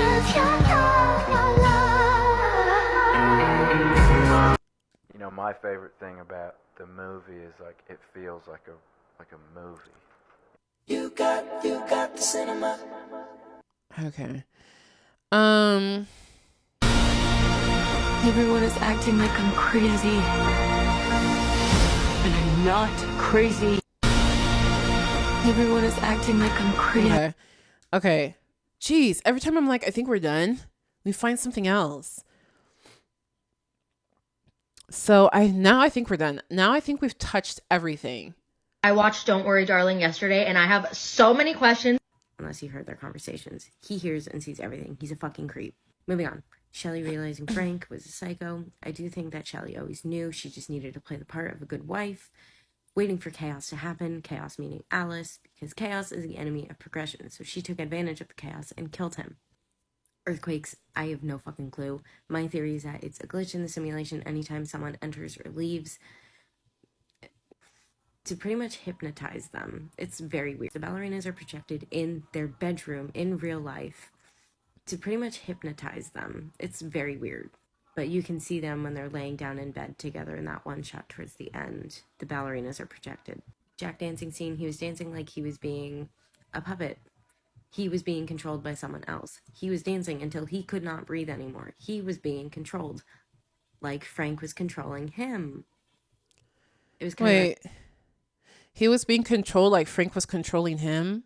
The way she said that made it sound like two different things. Are you saying Frank was controlling him in that instance? So that would mean that the men are not free. The men think they're free, but they're not. See, this movie, God, this movie could have been so good, but you just didn't. It's like, it's another, like, I guess you didn't put it together in a cohesive way. So I figure like him dancing like a marionette symbolizes he's not actually free. He's been brainwashed by the podcast. Now he's working for the man. He has to keep working for him to pay to come into his virtual reality. But I like this take that maybe Frank is literally controlling him and not letting him stop dancing. That's interesting. See, that would be a good, interesting question had the movie been better made.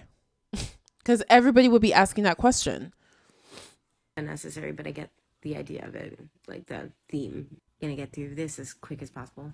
Frank, who is he? He's literally like an Andrew Tate, but worse, because he actually creates an entire world where women are submissive. Him and Dr. Collins created it because he said that Dr. Collins helped him. They don't need a backstory. They're fucked up people. Gonna jump to And you this know one. what? If he said him and Dr. Collins created it, it would have been better if his wife was a psychologist. And he said, I created it and my wife helped. You know, she's one of the pioneers. She really supports me. That would make the ending make more sense. Right? And that would be a way to have the ending make more sense without adding screen time. In the original script, pretty much Jack fakes Alice's death so that she can be in the simulation. They don't explain that in the movie, but I do think there's some sort of truth to it. Now, Margaret and the plane crash. This can be its own separate video, and I'm going to try and explain it quickly. I do think the plane crash was a test. Margaret was the first person tested, which is the trolley theory. Wait. Which is the trolley theory. You see a plane go down, and I'm going to try and explain it quickly. I do think the plane crash was a test. Margaret was the first person tested, which is the trolley theory. You see a plane go down. Do you get off the trolley to help the people, or do you stay on the trolley? Getting off the trolley is choosing chaos, which... Because Margaret said that she saw something out there. Why are they doing that? Which is the enemy of progression, which is when you stay on the trolley. Margaret chose on the trolley. Getting off the trolley is choosing chaos, which is the enemy of progression, which is when you stay on the trolley.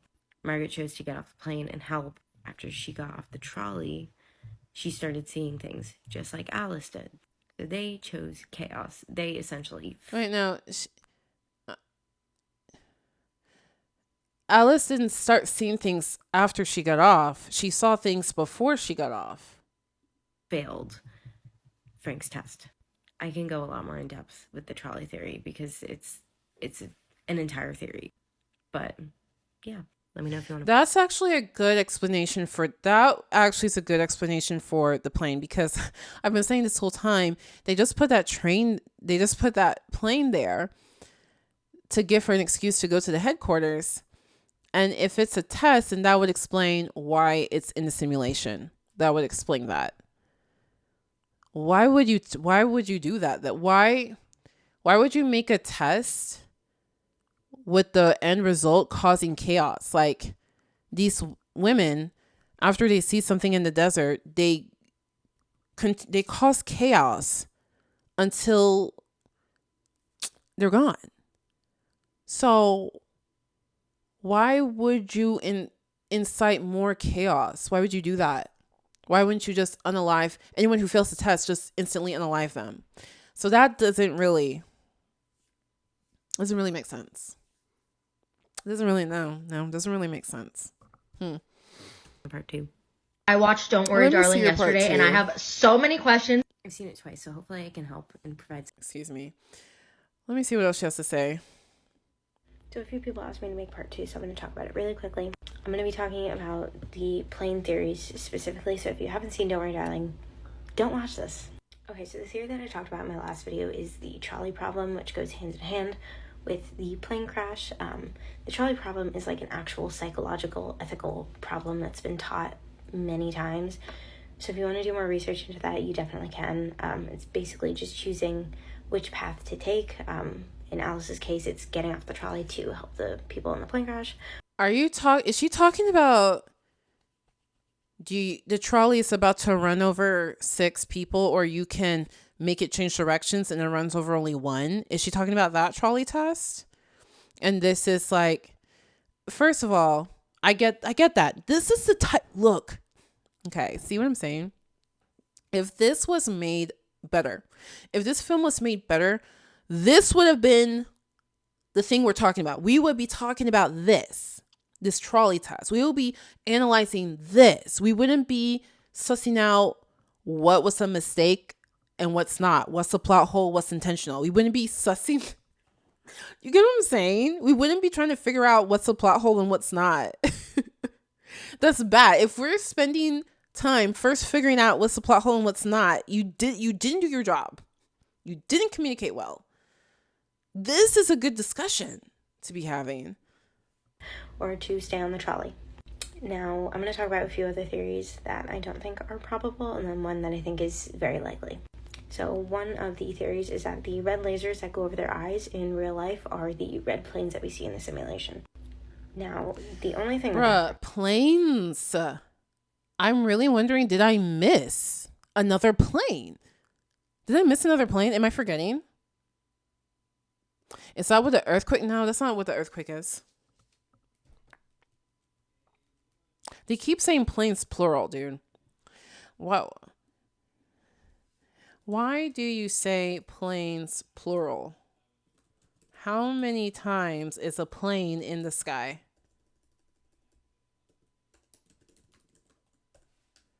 Okay, continue. Like, theory is that the red lasers are constantly going over their eyes, so that means that we would have constantly been seeing red planes, but we only saw 1 to 2 red planes. So okay, I'm not crazy. I'm not crazy. Another theory is because people keep saying planes, the planes. I'm like, why are you saying planes? Because I just got done being like, I didn't miss anything. And then I was like, oh my gosh, did I miss that? Margaret was the one who sent the plane to warn Alice. Alice and Margaret were best friends. Then she started going a little crazy, or so they thought, and everyone stopped talking to her. But Alice was the only one that kind of still talked to her, which we saw many times throughout the movie.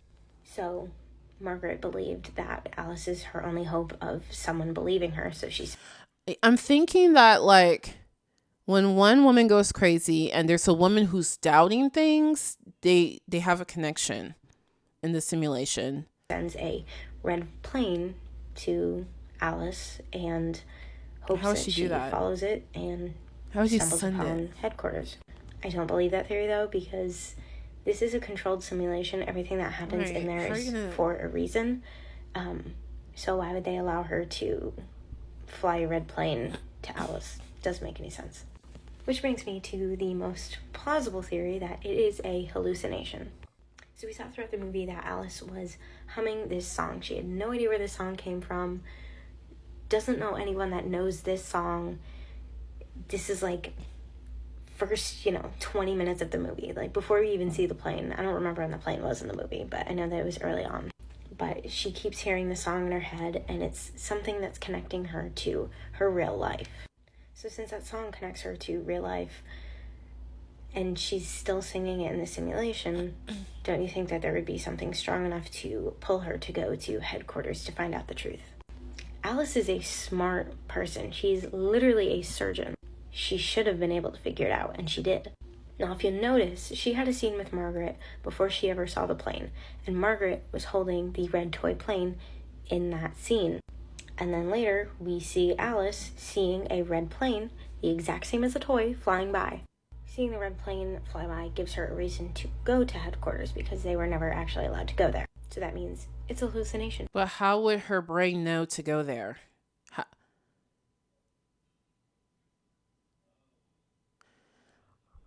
How would her brain know you need to go there? But you're right. Like, we see that she is always trying to go there. Like, when she goes to Frank's house, they have the 3D model and she keeps tracing her finger to there. Like, her mind keeps going there. So somehow, yeah. So no, you're right. You might be right. 'Cause there is something in her mind that knows she needs to go there. It's not explained. How does she know? See, like, you very easily could have shown, like if everyone's simulation is birth out of that desert. So like maybe she like remembers vaguely that she had been at the top of that mountain before, something like that. Then that would make sense. Like, okay, her brain knew that she needs to go back. But this is like, no, her brain just magically knows that she needs to go there. Like, her brain knows that, they're keeping it a secret because there's something important there that you need to go see. Man, like, this is the best we can come up with. I blame the movie. I do. I blame the movie. Let me just say, she kept tracing her finger to the desert on the 3D model. So it makes sense. Ish. Would have been better if she had been there before somehow. But thanks for making, like, I gotta give you a thumbs up. Thanks for making the best theory we can come up with for that. I'm so irritated. I watched Don't Worry Darling yesterday, and I'm irritated that that's the best we can come up with, given what the movie has given us. Yeah, it doesn't take much. Just a little blink, blink that she had been there before. Right? Because clearly they're able to take her simulation body from there to her house without her knowing anything that happened or remembering anything that happened. So just make it so like that's how all of the sims are generated. And she like blinks and she kind of remembers it. And that will explain why her mind keeps telling her to go there.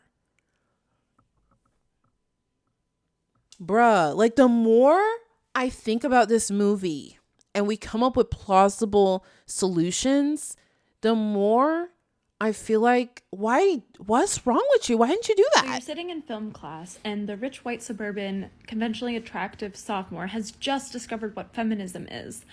1800s feminism, I would say, white feminism. And she now wants to tell you about it.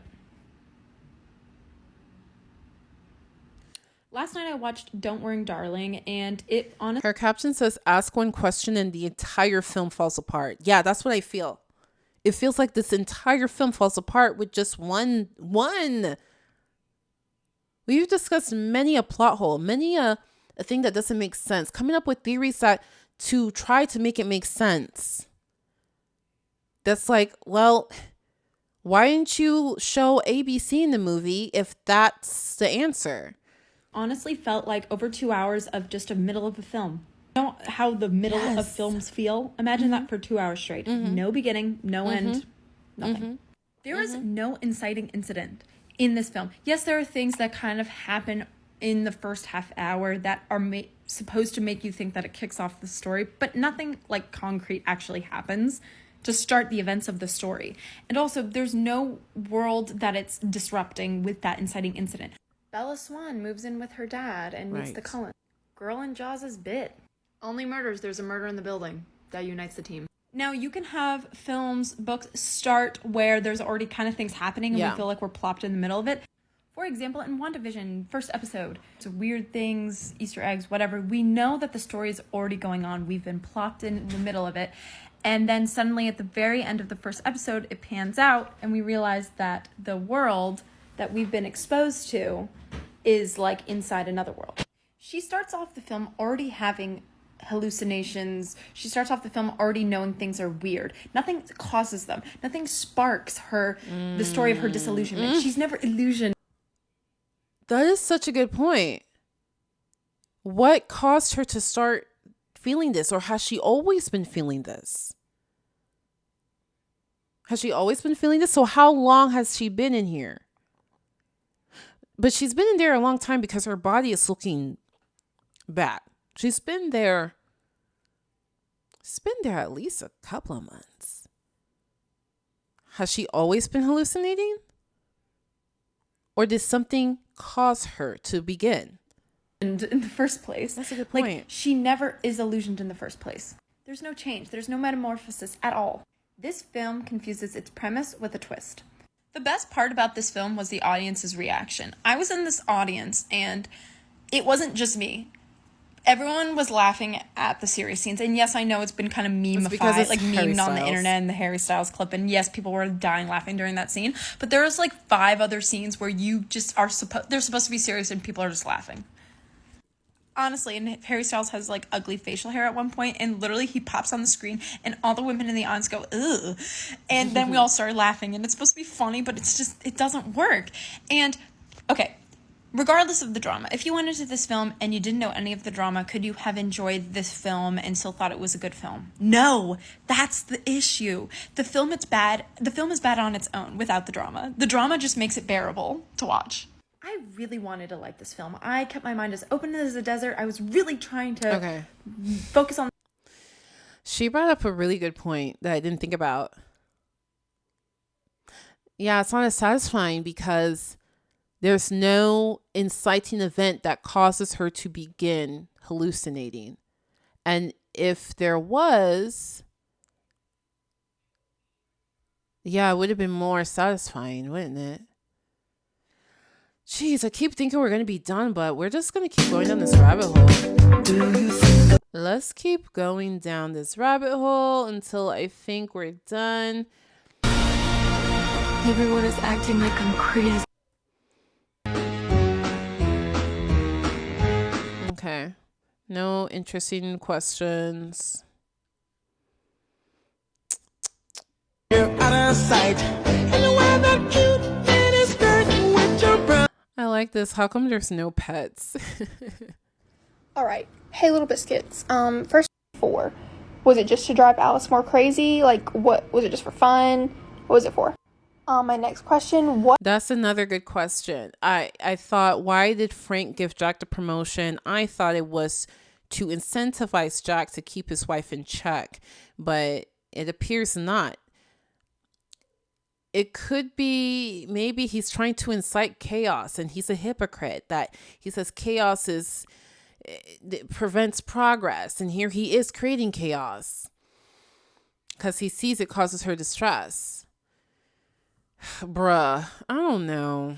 This movie's annoying me. I'm getting annoyed. We've been talking for over 2 hours, and I'm getting annoyed. What really happened to Margaret's son? I know Bunny said the kids weren't real, in real life. So did they just kill him in the simulation world? Like, what was done to him? I'm just wondering.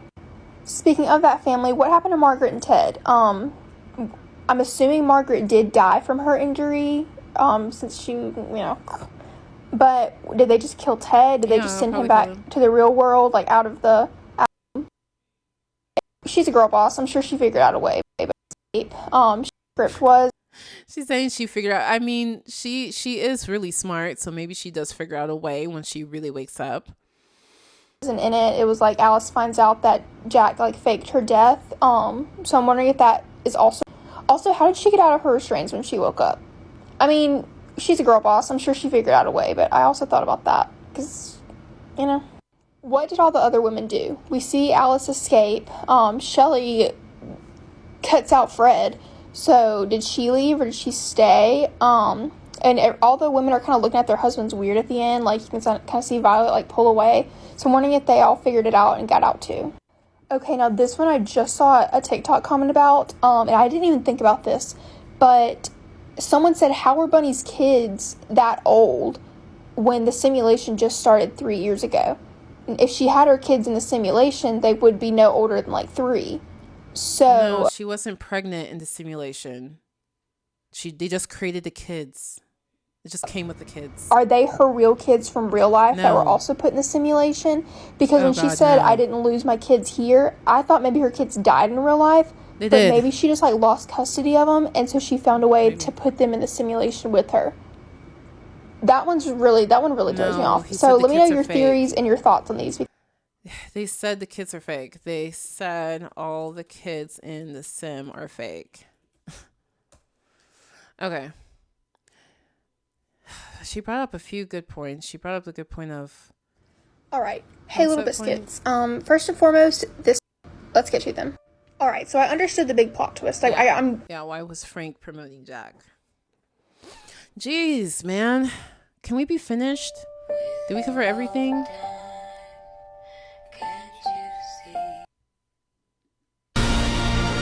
Everyone is acting like I'm crazy.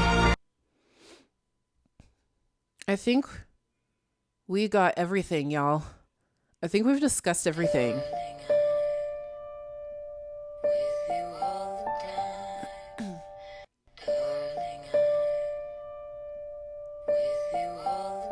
I'm just reading. I'm sorry, I'm not talking. I'm just reading.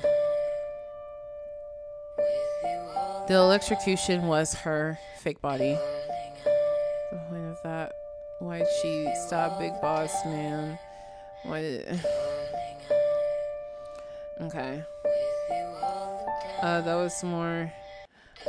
Okay, so she says, also, I thought this movie had sex scenes focused on female pleasure.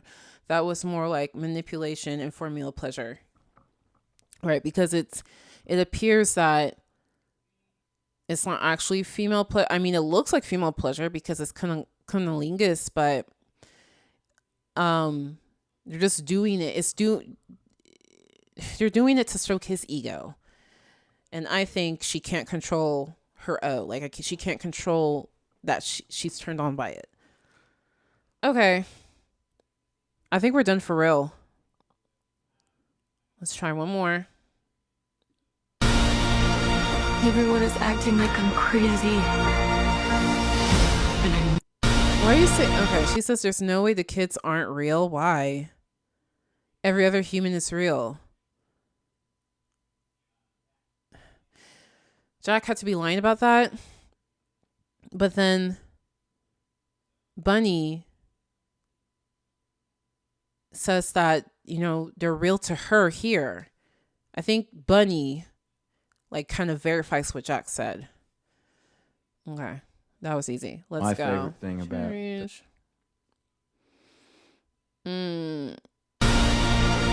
Everyone is acting like I'm crazy. If you can choose what time period you want to be in, does that mean Frank is in all of them?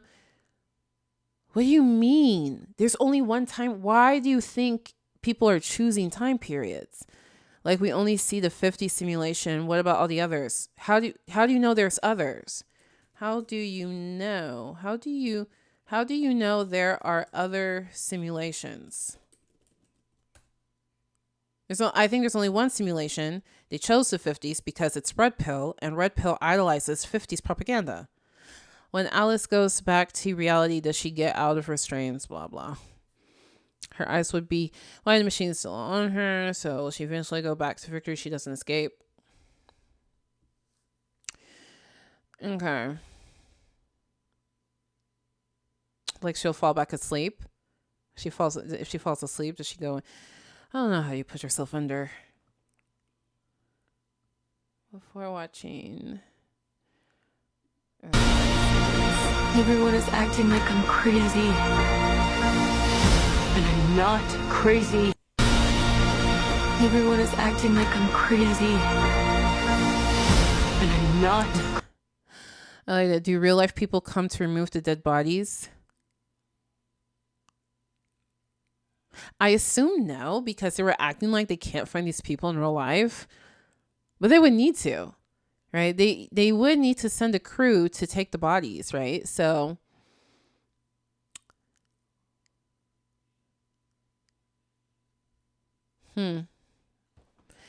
what do they why do they still live in an old apartment? They would have to pay to live there.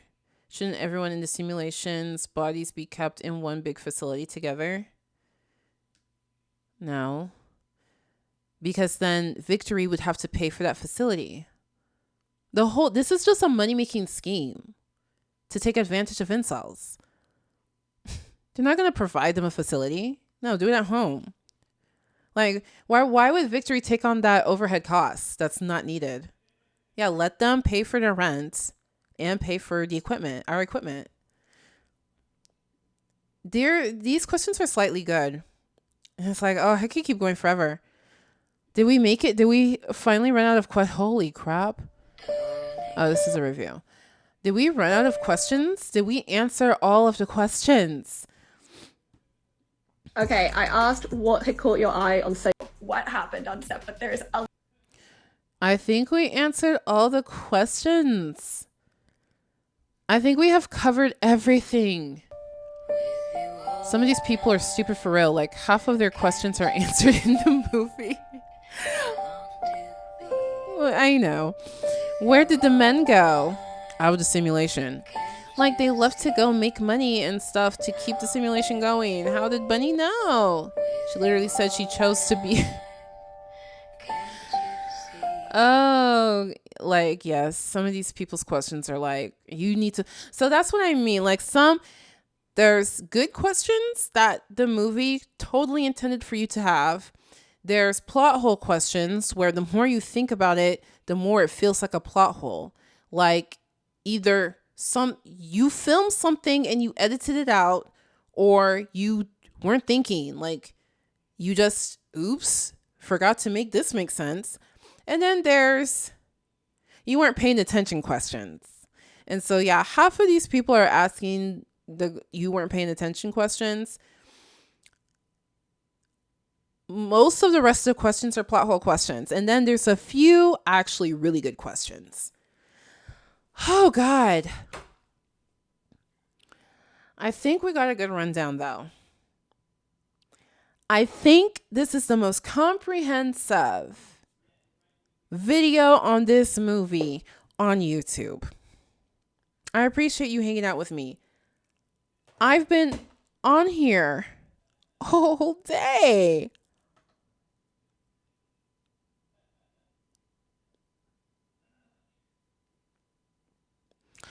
I've been on here for 2 hours, so I need to get back to my real life. I need to exit out of the simulation.